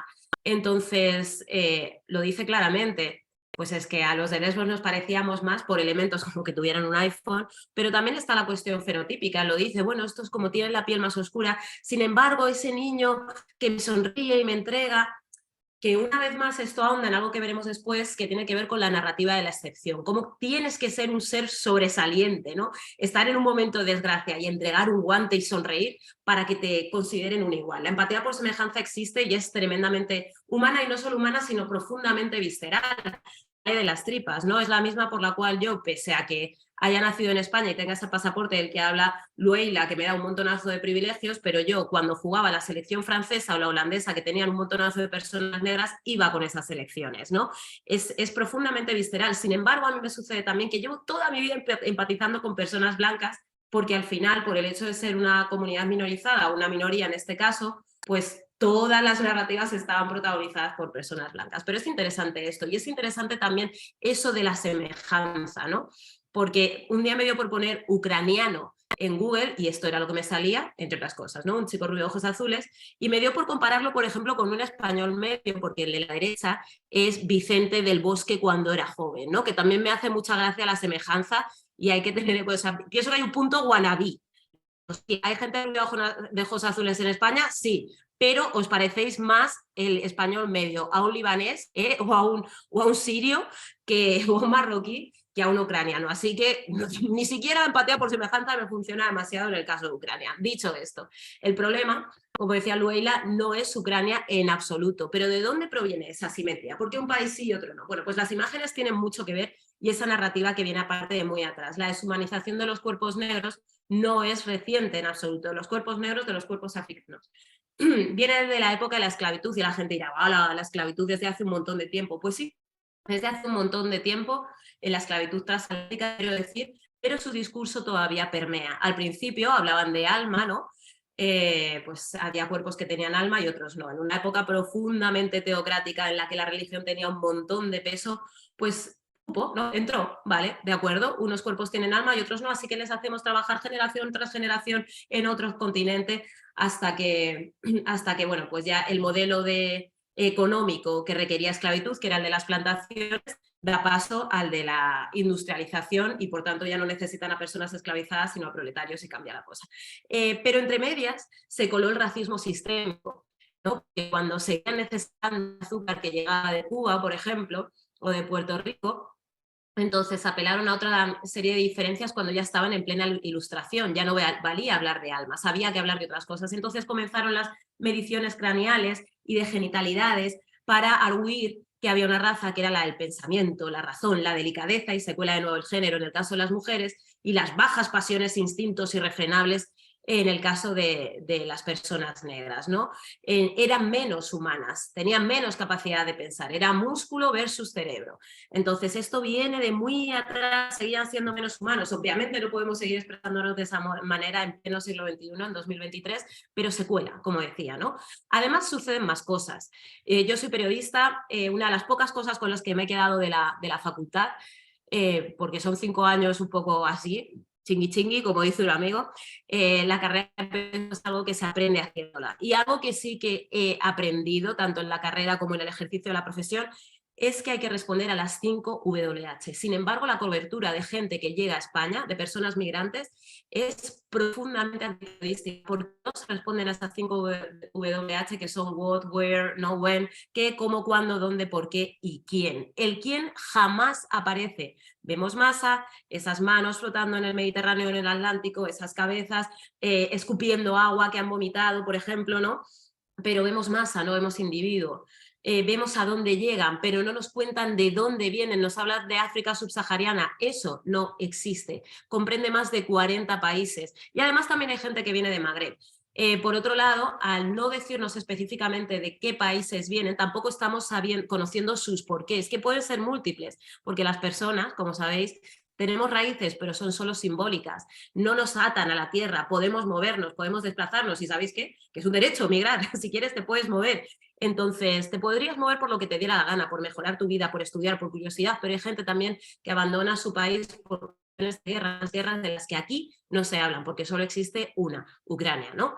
Entonces, bueno, nos cuentan el a dónde llegan, no el de dónde vienen, nos cuentan el qué y sobre todo nos cuentan el cuántos, ¿no? De repente, esa visión deshumanizadora por la cual las personas se transforman en números. Y se podría contar de otra manera. Este es un trabajo de César Dezfuli, que es un chaval madrileño, pero de ascendencia iraní, un trabajo que ha tenido muchísimo fuera de España, que ha sido portado en Le Monde, en New York Times, pero por ejemplo no en medios españoles. Aquí se ve regular, pero bueno, básicamente son fotos con consentimiento, que esto es fundamental, de las personas que iban en una patera, fotos con un nombre, fotos con una edad y fotos con un país. Fijaos qué poquito y qué grande y qué distinto a todo lo que estamos viendo. Me parece fundamental. Hay una dignidad, hay un contacto después, de hecho él ha establecido las rutas migratorias, ¿no? A dónde va cada persona, cuál es su destino final, aunque sea desde un punto de vista de los deseos, luego está donde se quedan, ¿no? Pero bueno, me parece fundamental. El caso es que no hay por qué, si estas imágenes que ya la ha puesto Lueila pues son muy habituales. Nos hace reflexionar acerca de qué conflictos bélicos y dramas se cuentan y cuáles no. Hemos hablado del de Ucrania, sí, pero hay otros tantos. Y esto genera discursos muy diferentes entre refugiados, que son personas a las que hay que acoger, a las que hay que apoyar, inmigrantes, que son esos huéspedes incómodos. Y digo huéspedes, esto es fundamental porque luego lo retomaré, ¿no? Como a las personas negras se las lee siempre como gente que llegan, pero nunca están ni son, ¿no? Son porque hayamos nacido aquí y están porque pueden llevar aquí un montón de tiempo, pues eso provoca que se las lea eternamente como huéspedes. Esto lo dice muy bien Gorsi Edu, que es un artista de Guinea Ecuatorial. Son huéspedes, pero no vecinos, vecinas, vecines. Cuando tú eres vecina, construyes igual que el resto, aportas, da igual que hayas nacido aquí o no. Cuando tú eres huésped, solo decir, si sabéis que en momentos de crisis, que últimamente no estamos en nuestro mejor momento a nivel económico, en momentos de crisis, esos huéspedes acaban por ser enemigos. Entonces tiene consecuencias en términos de conflictividad social y de convivencia, ¿no? Y además es interesante porque hay una sobrevisibilización del fenómeno patera. ¿Esto es algo que sucede? Sí, por supuesto. pero el principal contingente, o sea, esto tiene consecuencias el hecho de que se sobrevisibilice lo que sucede con la gente que llega a través del mar. ¿Por qué? Porque en el imaginario de muchas personas, migrante es hombre negro joven que ha llegado en patera. El principal contingente de personas que vienen de África negra está en el puesto número 23 y es Senegal. En el 23, muy por detrás de países como Marruecos, Rumanía, Reino Unido, Colombia, Italia, Venezuela, China, Alemania, Francia, Honduras, Ecuador, Perú, Bulgaria, Portugal, Ucrania, Argentina, Rusia, bueno, y otros tantos, ¿no? Sin embargo, repito, a la mayor parte de la gente, el otro día estaba, a veces estoy en colegios, ¿no? En institutos, dando charlas, y casi todo el mundo piensa, cuando se le viene a la cabeza a las personas migrantes, en hombres negros, jóvenes y recién llegados. Los medios de comunicación tenemos una responsabilidad en esa sobrevisibilización. Pero hay más. Está esto que decía antes, ¿no? El tema de la narrativa del dolor. Las personas negras solo salen sufriendo. Y es esto, ¿no? Acabamos normalizando lo atroz. Y si son mujeres ya, ni te cuento. No tienen derecho a voz, tienen derecho a imagen rara vez. Y si la tienen es siempre así, no hay un consentimiento. Ya no se trata solo de que siempre nos saquen sufriendo, sino de que no hay un consentimiento, porque cuando tú estás en shock o te estás ahogando, te están rescatando, no puedes consentir. Y de nuevo vuelve la asimetría, porque no vemos de la misma manera las desgracias en Europa. Luego me voy a extender sobre eso, pero sí que voy a hablar de la narrativa de la mujer negra heroica, ¿no? La que, pues, la misma que vemos en el continente africano, que anda 300.000 kilómetros para ir a un pozo para agua y tal, ¿no? Para recoger agua, es la misma, la que viene con sus hijos, etcétera, etcétera. La madre, coraje, que además genera premios.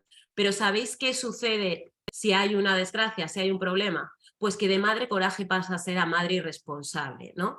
No sé si recordaréis, este vídeo no lo voy a poner porque me parece una atrocidad que este vídeo se haya subido, se haya visto, de hecho, en un montón de medios de comunicación. Es una madre a la que se le acaba de hundir su bebé y ella grita todo el rato, my baby, my baby. Estas imágenes nos las pusieron en el informativo, ese informativo que sale a las 3 de la tarde, a las 9 de la noche. O sea, mientras estamos comiendo o cenando, vemos este tipo de imágenes y nos dicen, lo hacemos por concienciar. Aquí tenéis algunos de los mensajes tras ver esas imágenes tremendas. De esa madre coraje que deja de ser coraje cuando decide subirse a una patera porque no le queda otra. Esa línea, de nuevo, perdón, de las eternas recién llegadas, de la gente que llega, pero nunca está, sin entender que antes de cruzar ha habido un camino, en muchos casos muy largo, en algunos casos de años, que incluso se han producido violaciones en el camino, ¿no? Y que si se sube a ese barco, tanto ella como las personas que se suben, no es porque sean idiotas, a veces es porque no les queda opción. Y una de esas no opciones viene también porque no se entregan visados, la Embajada Española no entrega visados en las embajadas que tiene a lo largo del continente africano. O sea, no es un porque sí, ¿no? Bien, bueno, lo hacemos por concienciar. Pues aquí están algunos de los comentarios. La mitad de nuestros jóvenes están en paro, sin ayudas y sin esperanza de formar familia. Traernos a media África es de locos. Usted está muy equivocada. Yo también he vivido en África, Marruecos, y le puedo asegurar que se vivía bien. Han querido echar a los europeos que les dejaron grandes ciudades, empresas, colegios, hospitales, etcétera, y ahora no saben trabajar. Ah, sí, trabajan muy bien haciendo niños. Y como una madre ha crecido toda un bebé de 6 meses. Es una desgracia, pero la culpa es de esa madre. Ya sabemos que en los comentarios se suele colar todo el hate, todo el odio del universo. Sin embargo, ahí están. No tengo claro que eso conciencie. Y voy a decir por qué. Porque la primera imagen que llega, que tenemos registrada, no es que sea la primera imagen de una persona muerta que llega en patera, sino la primera imagen que tenemos es del año 1988. De eso han pasado nada menos que 35 años. Seguimos viendo las mismas imágenes de la misma forma. ¿Sirve contarlo así? O a lo mejor sería más interesante contarlo de la misma manera que lo hace César de Juli, para que entendamos que se tratan de seres humanos igual que el resto, ¿no? Esto por un lado. Por otro lado, si os fijáis, esta imagen me parece mucho más respetuosa que las que estamos viendo ahora, ¿no? Con las personas sufriendo, etcétera, etcétera. Pero luego hablo de esa simetría. Más, a pesar de lo anterior, ¿cuál es el centro del relato? Pues el centro del relato, en demasiadas ocasiones, es la persona que salva. Todo el mundo recordará lo de Gracias Luna, que por supuesto que Gracias Luna, porque esto no va en contra de Luna, va en contra de a quién convertimos en protagonistas de las noticias, ¿no? Siempre a las personas que salvan. En el documental ese del Astral, del cual os he mostrado un trocito, pues era como, mira esta gente europea que ha dejado sus vidas. Es guay, por supuesto, gracias a esa gente, majísima, pero es que eso ya lo hemos visto. ¿Cuándo vamos a escuchar a las personas que migran? Porque no solo tienen cuerpo, tienen voz, y ¿sabéis lo que parecen? Fallas, parecen los ninots de las fallas, porque tienen cuerpo pero parecen estar vacíos por dentro, como si no tuvieran cuerdas vocales para poder expresarse, como si no tuvieran memoria para poder contarse. Eso no sale, ¿no? Bueno, esto ya me pareció el colmo cuando hicieron una especie de sorpresa en Televisión Española para que Abdú, el hombre al que había abrazado Luna, pudiera agradecerle lo que había sucedido. Le dépasse. Il ne peut même pas qualifier les gestes. Il ne peut pas qualifier les gestes parce que c'est un geste très humain. Il le salue beaucoup. Luna, él dice que me gustaría volver a verte para darte en persona las gracias, que no tiene palabras para calificar. Bueno, ¿no? O sea, no sé si recordaréis el programa Sorpresa, Sorpresa, yo es que tengo una edad, pero era un programa de dar sorpresas a la gente y es como hacer este encuentro para agradecer. A mí me parece de vergüenza. ¿Y sabéis por qué también me parece vergüenza? Porque lo que no se contó es que Abdú estaba hablando desde Marruecos, país al que le habían mandado de vuelta, ¿no? Las devoluciones en caliente, que es una práctica cuestionable, de esto puede hablar muchísimo mejor Lueila, que es abogada, de eso sí que no hablaron. Bien, entre tanto se usa un lenguaje que criminaliza, avalancha, oleada, cada vez menos por suerte, pero todavía está. Y que además también afecta a la infancia. Porque esto es interesante, ¿no? ¿Cuántas veces hemos visto en esas imágenes que tenemos de África como agujero de calamidades donde caben muchas cosas terribles, guerra, mutilación genital femenina, bla, bla, bla, bla, bla, y todas estas cosas que suceden, pero que se salta la narrativa de lo cotidiano, de la gente que nace, crece, se reproduce o no, muere y entre tanto crea, trabaja, construye, igual que el resto. Todas estas cosas nos las saltamos. Nos saltamos también la narrativa de una África urbana, no solo rural. En casi ningún país africano, bueno, salvo en Marruecos, hay corresponsalías de medios de comunicación españoles. Hay freelance, pero no hay corresponsalías estables, ¿no? Solo hay de las agencias, de la agencia EFE. ¿Eso qué provoca? Pues que casi todo lo que llega del continente africano, especialmente a la televisión, perdón, que es en lo que yo trabajo, casi todo lo que nos llega de las ONGs. Entonces, una vez más, es narrativa del dolor. Sea como fuera, es curioso porque con esa narrativa del dolor, pues estos niños negros que aunque no tengan nada sonríen, ¿no? Que queremos salvarlos, que si narrativa de las ONGs, que si pobrecitos, etcétera, etcétera, que cuando están allí son salvables, pero que cuando llegan aquí a Europa se convierten en menas. Y son los mismos, de verdad que son los mismos, son menores no acompañados, los mismitos, pero aquí se transforman en menas. Ese acrónimo que se ha llegado a utilizar como sinónimo de criminal. Es que recuerdo un verano en el que todo el rato nos hablaban de Barcelona, que aquello parecía Sin City, directamente en la ciudad de... Y ven a hablarnos de niños a los que trataron como criminales, ¿no? La importancia de las palabras, ya que venimos de lo del término mena, es fundamental. Esto es un estudio de Red Acoge que concluyó que más del 80% de las informaciones sobre migración en prensa analizadas en un estudio no cuentan con personas migrantes como fuente. Esto es muy heavy. Lo ha dicho antes Lueila, ¿no? Oye, que podemos hablar, que cuando nos vais a entrevistar, es que por eso lo he dicho, tienen cuerdas vocales, se pueden expresar, y si no las tienen, se pueden expresar de otras maneras también, ¿no? En la mitad no usa la palabra persona y un tercio emplea titulares sensacionalistas. Vamos a contar lo que ha sucedido hace relativamente poco, lo llaman la tragedia de Melilla, podemos llamarlo también la masacre de Melilla recientemente. Contad cuántas veces dice la palabra persona en esta noticia. Y va a ver la imagen de algunos inmigrantes subsaharianos que han entrado esta mañana de forma irregular en la ciudad autónoma de Melilla. Se calcula que han sido en total 133, ya están en el centro de estancia temporal. En el Salto han resultado heridos 57 inmigrantes y 49 guardias civiles. Es la primera entrada masiva de forma irregular y violenta desde que se recuperaron plenamente las relaciones con Marruecos. Las fuerzas de seguridad a ambos lados de la valla estaban desde anoche ya en alerta porque había unos 2.000 inmigrantes cerca de la frontera. Bueno, no voy a poner la noticia entera porque salga como un día sin pan, pero os recuerdo que estábamos hablando de cadáveres apilados. Os lo recuerdo, porque esas imágenes fueron muy fuertes. Cadáveres apilados, personas. y todo el rato nos hablaban de migrantes. Y sabéis que da igual el color político del medio de comunicación, porque en todos hablaron de migrantes, en sus titulares al menos. Fijaos, todos. Aumenta 18 la cifra de inmigrantes fallecidos, Marruecos eleva a 18 los migrantes muertos, 5 inmigrantes muertos, ascienden a 18 los migrantes muertos, Marruecos eleva a 18 los inmigrantes muertos, y así todo el rato. Es tan fuerte que incluso recuerdo que hubo una noticia para contarnos que ya se había reparado la parte dañada de la valla. La valla más importante que las personas, porque las personas no son tales, ¿no? Bueno, con respecto al tema de las palabras, a mí me resulta interesante cómo incluso hay periodistas que cuestionan el derecho a la autodesignación. Si bien es cierto que dentro de las comunidades no blancas hay personas a las que no les gusta el término personas racializadas, lo esgrimen desde sus razones, que pueden estar, o sea, que puede estar de acuerdo o no, pero que tienen unas razones para hacerlo. Pero la expresión personas racializadas no es algo que nos hayamos inventado. Existe un corpus teórico detrás de cada una de nuestras cosas. Para poder hablar como estamos hablando tenemos que leer mucho, porque nuestra credibilidad es muy bajita y casi siempre nos abocan al ámbito de lo subjetivo y de la llorería. Entonces tenemos que pertrecharnos con 300 tesis doctorales, con un montón de libros para que se entienda. Pues bien, el término persona racializada tampoco es algo que nos hayamos inventado, ¿no? En Estados Unidos lo que sucede con los medios de comunicación es que cada cierto tiempo hay un consenso, se llega a un consenso en la representación también en lo que respecta a las palabras. De manera que antes las personas negras eran African American, ahora son Black, y también se habla de BIPOC, ¿no? Black, Indigenous and People of Color. Negros, indígenas y personas de color, ¿no? Que sería el equivalente a personas racializadas. Pues fijaos la que se lió aquí cuando salió lo de personas racializadas, se hizo más conocida, y periodistas riéndose del término, en lugar de escuchar cómo queremos que nos ser designadas las personas que no somos blancas.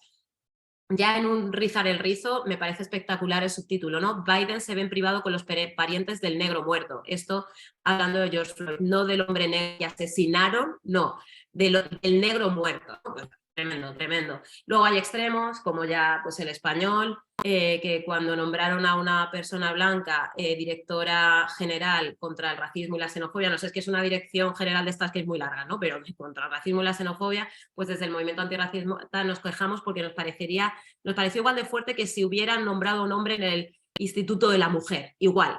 Entonces, en el español decidieron, bueno, a raíz de eso acabaron nombrando a Rita Bosao, y en el español pues les pareció terrible lo que había sucedido y decidieron hacer esta composición que en cualquier otro país, o por lo menos en muchos países occidentales, hubiera sido completamente inadmisible. Luego hay extremísimos con respecto a esa representación deshumanizada. Una pregunta, Miss. Un africano que viene de Mali, que ni siquiera es un país. Mali no es un país, pues una cosa que está ahí. Claro, siempre con cariño y respeto. Segundo, sí. No hace falta que la Guardia Civil haga lo que tiene que hacer, que es disparar de forma disuasoria contra el agua. Los africanos que vienen aquí, como un niño que tiene 1 año y medio, no saben nadar. Bueno, yo creo que esto ya son límites pues no solo reprobables, sino denunciables. Esto está hablando del Tarajal, de la masacre del Tarajal.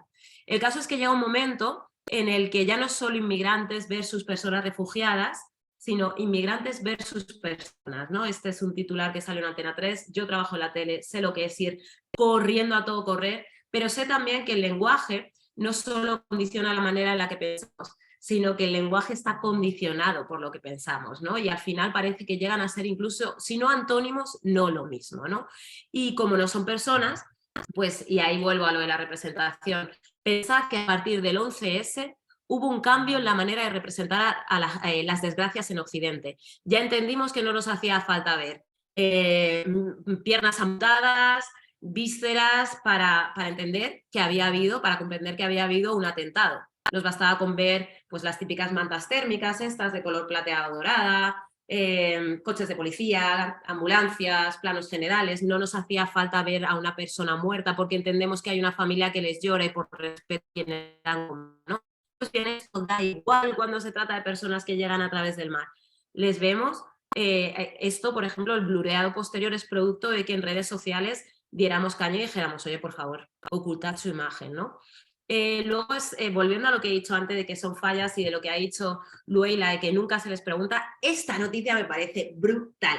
estuvieron varias personas activistas antirracistas en los asentamientos de Huelva, en esta huerta de Europa que tanto nos enorgullece por los beneficios que da, pero que es tan feraz como feroz para quien la trabaja, ¿no? Esto que no se tiene tan en cuenta. Pues bien, es interesante cómo en el pie de foto señalan que ha ido Juangui, una de las personas que está allí, con varios temporeros. La realidad es que solo una de las personas que está allí es un temporero. El resto son especialistas en migraciones, como es el caso de Sani Ladán, una persona formadísima y con una historia de vida brutal, gente que está trabajando bien como voluntaria, pero que tiene su trabajo y sin embargo solo ponen el nombre de la persona blanca porque es la única a la que consideran experta, ¿no?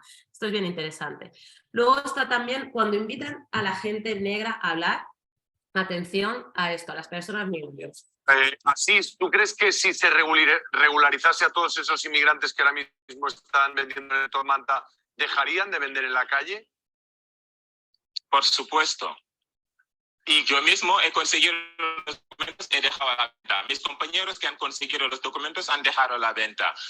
Y sí que también habrá otros problemas, porque después de tener los documentos es muy difícil. El hecho de ser negro, el hecho de ser inmigrantes, conseguir un trabajo, aunque tengamos títulos, aunque seamos más profesionales de una persona blanca, existe una cultura que rechaza al inmigrante. ¿Eso por qué? Porque hay una parte de la sociedad, no es verdad, que presenta al inmigrante como una amenaza. No es y verdad. eso es lo que está pasando, eso es lo que genera... 3/4 de lo mismo. Esto también es antiperiodístico, o sea, tú invitas a una persona para entrevistarla y le dices desde tu privilegio de señor que lleva en la tele desde que tengo uso de razón y en la tele en la que se ganaba dinero, no en la que yo he trabajado, que ya ha cambiado la cosa.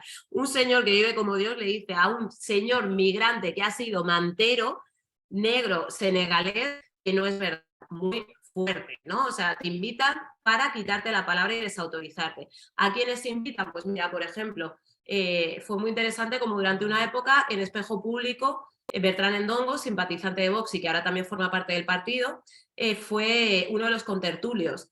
Para hablar incluso de las elecciones y cosas así, él que no podía ni siquiera votar estaba hablando de que no pasaría nada, porque podría hablar, porque al final sus designios también los va a dirigir los mismos que están en el gobierno, ¿no?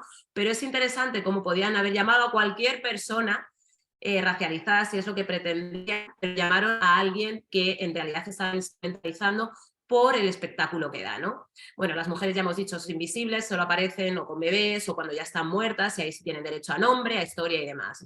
Pero ¿qué pasa cuando ya están aquí? Y cuando me tengáis que cortar, cortadme que creo que ya llevo un buen rato. Bueno, cuando... Sí, ya son y 40, ya...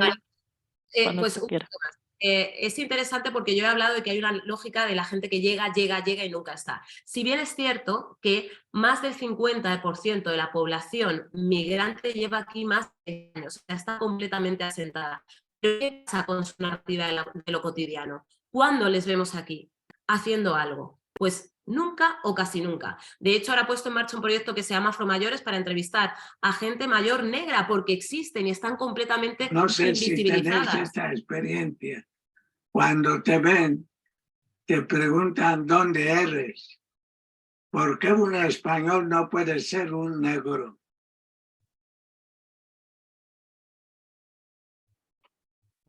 Me llamo José Mbomío. Nací en Guinea en 1939, hace muchos años, 84. Bueno, no sé si esto que es algo como un día sin par, es mi padre, yo ya me lo sé. Pero en el proyecto entrevisto a más gente. El caso es que hay personas mayores negras que llevan aquí toda su vida. Mi padre llegó en 1966 y cuyo relato ha sido completamente invisibilizado.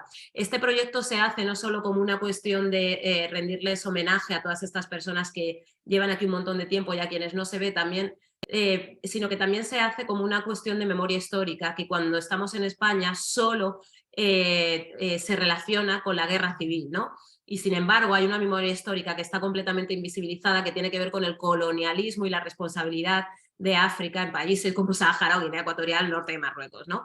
Pero más allá de eso, el inmigracionalismo, que es la mezcla de inmigración más sensacionalismo, es lo más cotidiano o es lo más común en el caso de las personas migrantes cuando ya están aquí. En el caso de las mujeres, siempre aparecen hipersexualizadas las mujeres negras africanas y son víctimas de trata y ceremonias de vudú, no aparece ninguna más, no aparecen...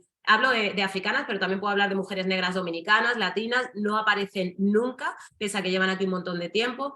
Y en el caso de los jóvenes pasa 3/4 de lo mismo, ¿no? Cuando ya están aquí o son menas o forman parte de bandas y demás. Entonces pongo este vídeo para terminar, es cortito y ya está. Son los símbolos. Parecen dibujos sin sentido, pero es información en clave. La llevamos a un experto en descifrar estos códigos. ¿Qué significa KLK? Killer Latin King es que esta persona que pertenece a Latin King, que tiene el apodo de Mami, lo tienen que asesinar o le tienen que hacer daño.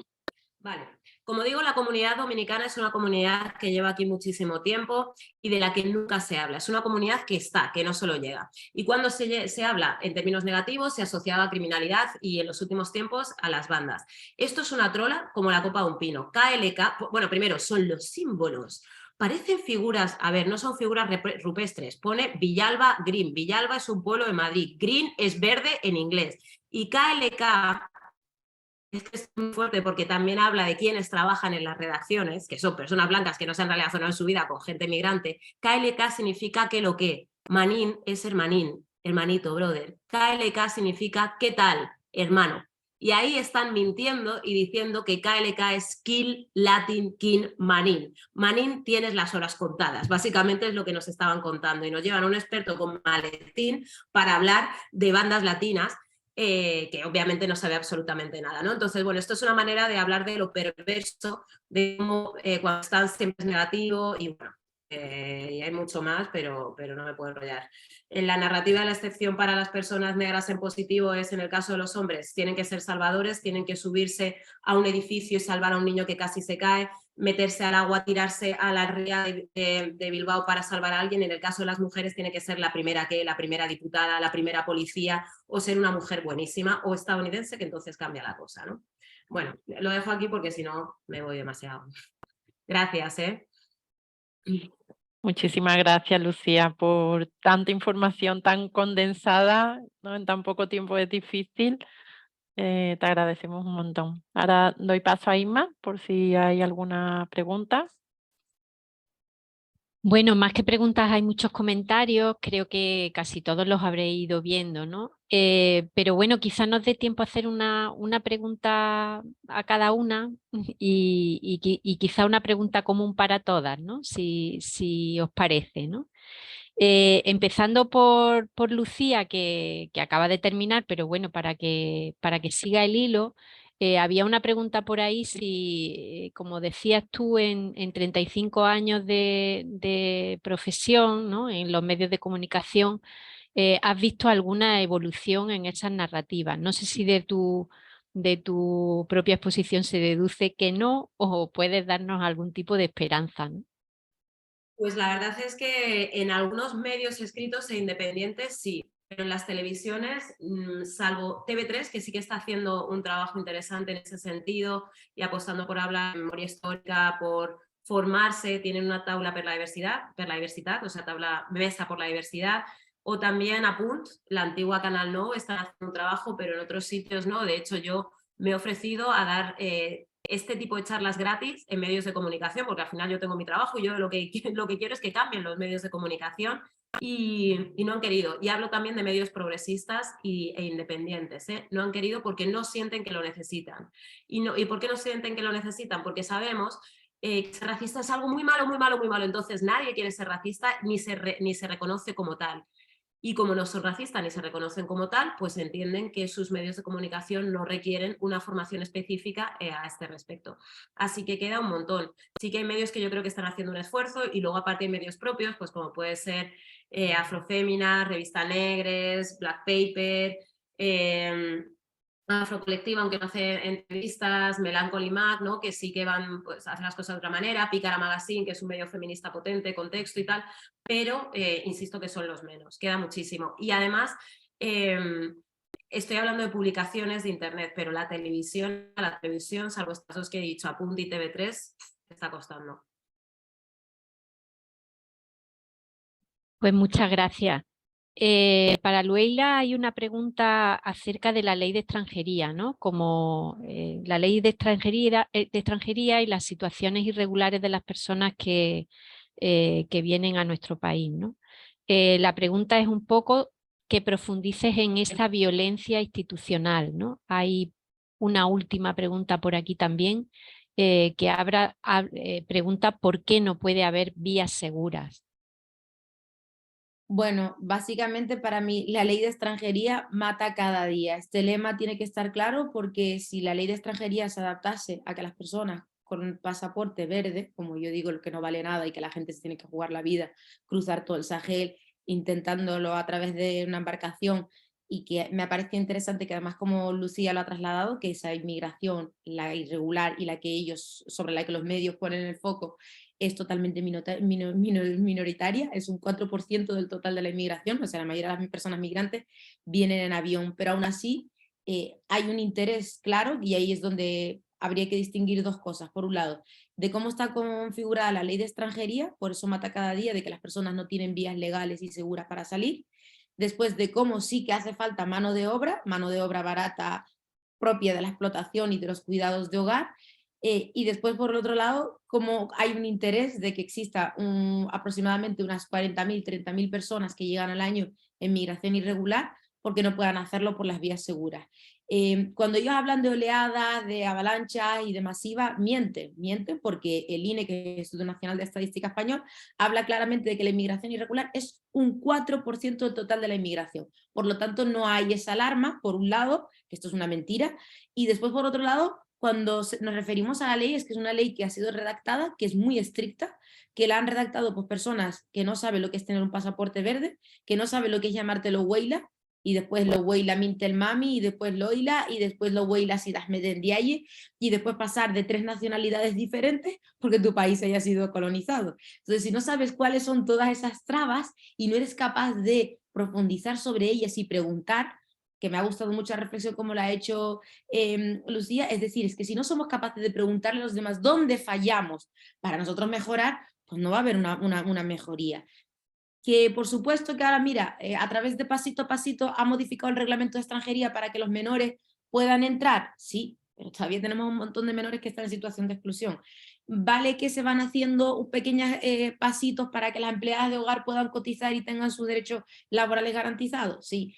Vale que se está subiendo el salario mínimo interprofesional, claro, pero cuando estamos hablando de vidas de personas que nos las estamos dejando atrás y las estamos asfixiando con estas políticas migratorias, sigue habiendo una responsabilidad.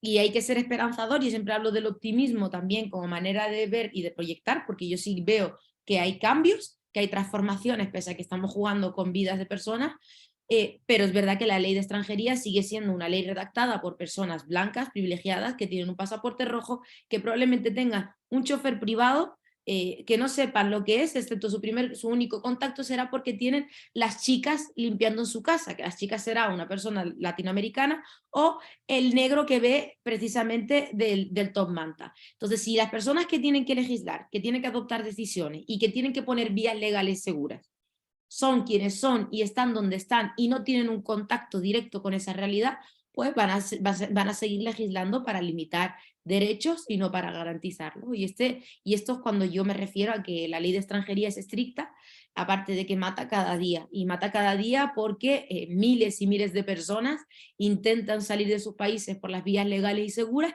que no existen. Ahora mismo tengo un caso, Aisha, por llamarla de alguna manera, que tiene marido, que vive en Marruecos, que tienen una hija en común española ya, que ha adquirido la nacionalidad española, y que el consulado español en Agadir no quiere dejarle, la han asfixiado, y al final, ¿qué van a abocar con todo esto? Que la persona pues diga, pues voy a poner mi vida en una embarcación.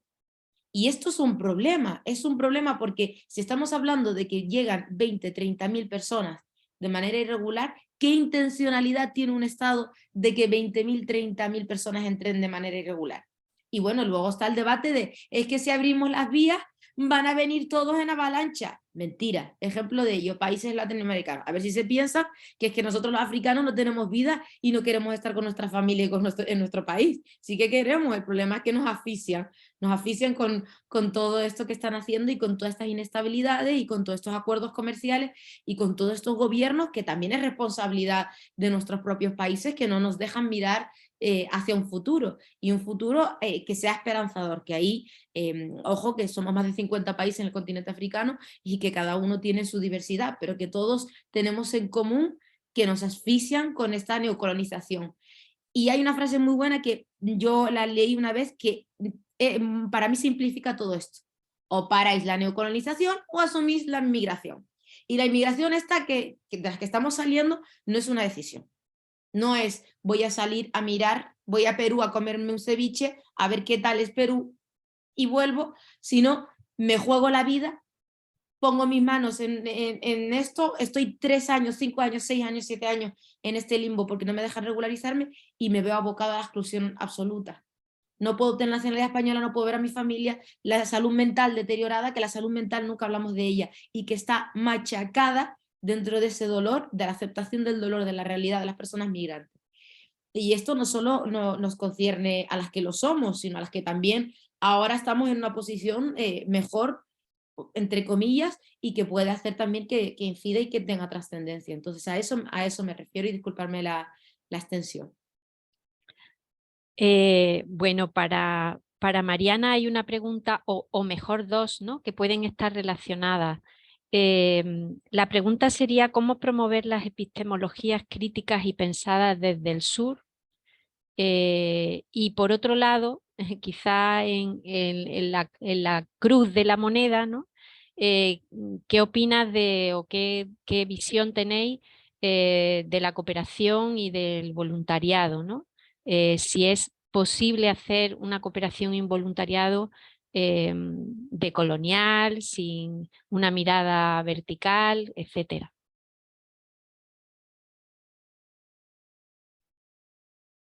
Tiene el micro apagado, Mariana. Lo siento. Con relación a la primera pregunta, yo creo que realmente es muy difícil construir nuevas narrativas, pero se ve que hay movimientos y se ve que hay autoras y se ve que hay productoras de intelectualidad, mujeres negras latinoamericanas que están produciendo y que son importantísimas para todo lo que está relacionado a la decolonialidad, ¿sí?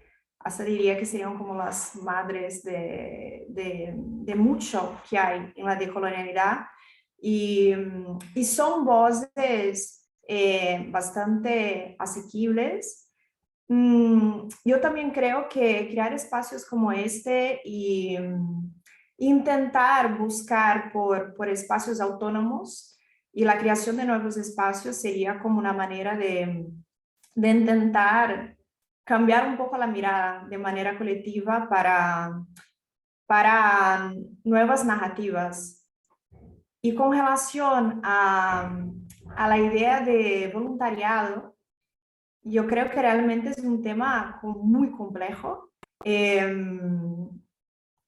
Yo creo que hasta ahora, por lo menos por mi experiencia, no he conocido un proyecto de voluntariado que sea perfecto. Y creo que todas las asociaciones tienen que poner un peso extremadamente importante en formarse con relación a estas conversas que estamos teniendo aquí y sobre esos temas. Y por desgracia no vemos que eso pase, ¿vale? Entonces lo que acaba pasando son otras formas de extractivismo y una manera de hacer una especie de lavado muchas veces, pero que para la gente que está ahí, que necesita ayuda, es como puede llegar de una manera muy relativa. Y entonces yo creo que sería genial si hiciéramos otra mesa solo para estar haciendo un análisis crítico con relación a la ayuda humanitaria en general y a los proyectos que podemos conocer y porque realmente es un tema complejo y en general se puede decir que se hacen cosas bastante problemáticas. Teníamos una pregunta para las tres, que sea breve. Hay muchas preguntas, otras en el chat, pero no nos da mucho la vida ya a esta hora, ¿no? Pero queríamos haceros una última pregunta a las tres, ¿no? Y si puede ser una respuesta breve, aunque es complicado. La pregunta sería, ¿qué sueño tenéis en este momento, ¿no? Al respecto de estos temas. ¿Qué sueño es el que ponéis ahora en este foro, ¿no? O nos compartís en este foro?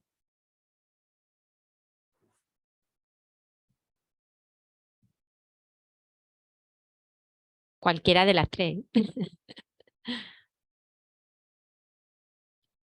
Yo lo tengo muy claro, es decir, siempre que me lo han preguntado, mi sueño es un mundo donde quepamos todas y todos indistintamente y además donde nos tratemos de una manera amable y tierna. Yo creo que un mundo tierno, un mundo cariñoso, y aunque suene un poco a coach emocional, creo que es un mundo mejor y creo que si conseguimos entre todas y todos mirar a los ojos, creo que podemos cambiar la vida e incidir directamente en la vida de los demás.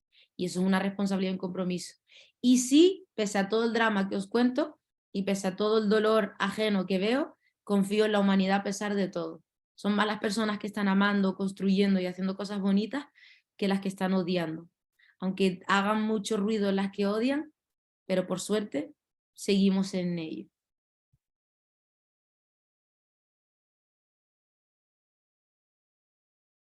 Pues es que yo creo que poco que añadir después de esa preciosidad. Luila, la verdad.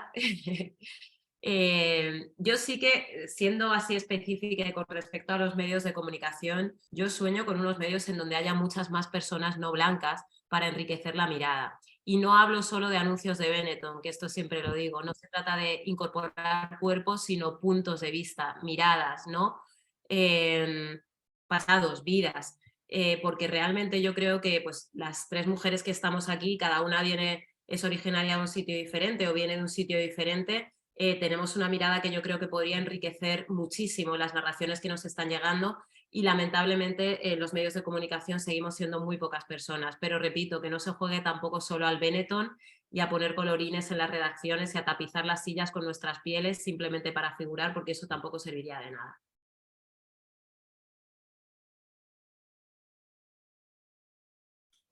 Vaya, no estaba preparada para una pregunta emotiva. Yo creo que sí, que sueño con la construcción de un mundo diferente, un mundo con más oportunidades. A la vez que dejo como un último cuestionamiento, es como, ¿qué estamos dispuestos a hacer para llegar a un mundo diferente? Entonces, yo creo que, ¿no? Porque yo pienso, voy a contar una cosa de 2 minutos. Hubo la presentación de una señora que había sido líder del partido Black Panther en Barcelona hace como unos 5 o 6 años atrás, creo, más o menos. Y entonces una persona que estaba viendo la exposición y la conversación preguntó, una persona racializada, preguntó qué teníamos que hacer como personas negras para sentirnos aceptadas como sujetos nacionales, ¿no? Como en ese país que no ve a la gente racializada como parte de esa, ¿no? Me está faltando la palabra ahora, pero como españoles, ¿no? Entonces, que esa gente racializada, aunque haya nacido aquí, pues que no es vista como español, entonces hay una cuestión de nacionalidad étnica en España que es bastante importante. Y me gustó mucho lo que ha contestado la señora, porque dijo, es que tenéis que pensar en qué mundo queréis hacer parte y qué mundo queréis construir. Porque ¿por qué vais a querer hacer parte de un país que asesina y que violenta otros seres humanos dentro del Estado y fuera del Estado, ¿no? Entonces, es como, ¿de qué queremos hacer parte? Vale, ahí lo dejo. Muchas gracias. Gracias a todas y gracias a la invitación. Sí, muchísimas gracias. Ha sido un placer estar aquí y escuchar a mis compañeras y lamento haber llegado tarde, estaba grabando por Asturias y sin cobertura, lo siento. Bueno, muchísimas gracias. Creo que han sido 2 horas intensas, súper ricas. Los comentarios están siendo muy buenos también y nos va a ayudar mucho en las siguientes actividades que tenemos, ¿no? Porque este proyecto de Derecho a Soñar no es algo individual, sino que queremos que sea algo colectivo, ¿no? Y que lo vivamos desde ahí para poder construir esos sueños también de los que vosotros habláis y tomar parte de ello. Así que 1000 gracias a las 3 y bueno, a los demás nos vemos el 19 de abril.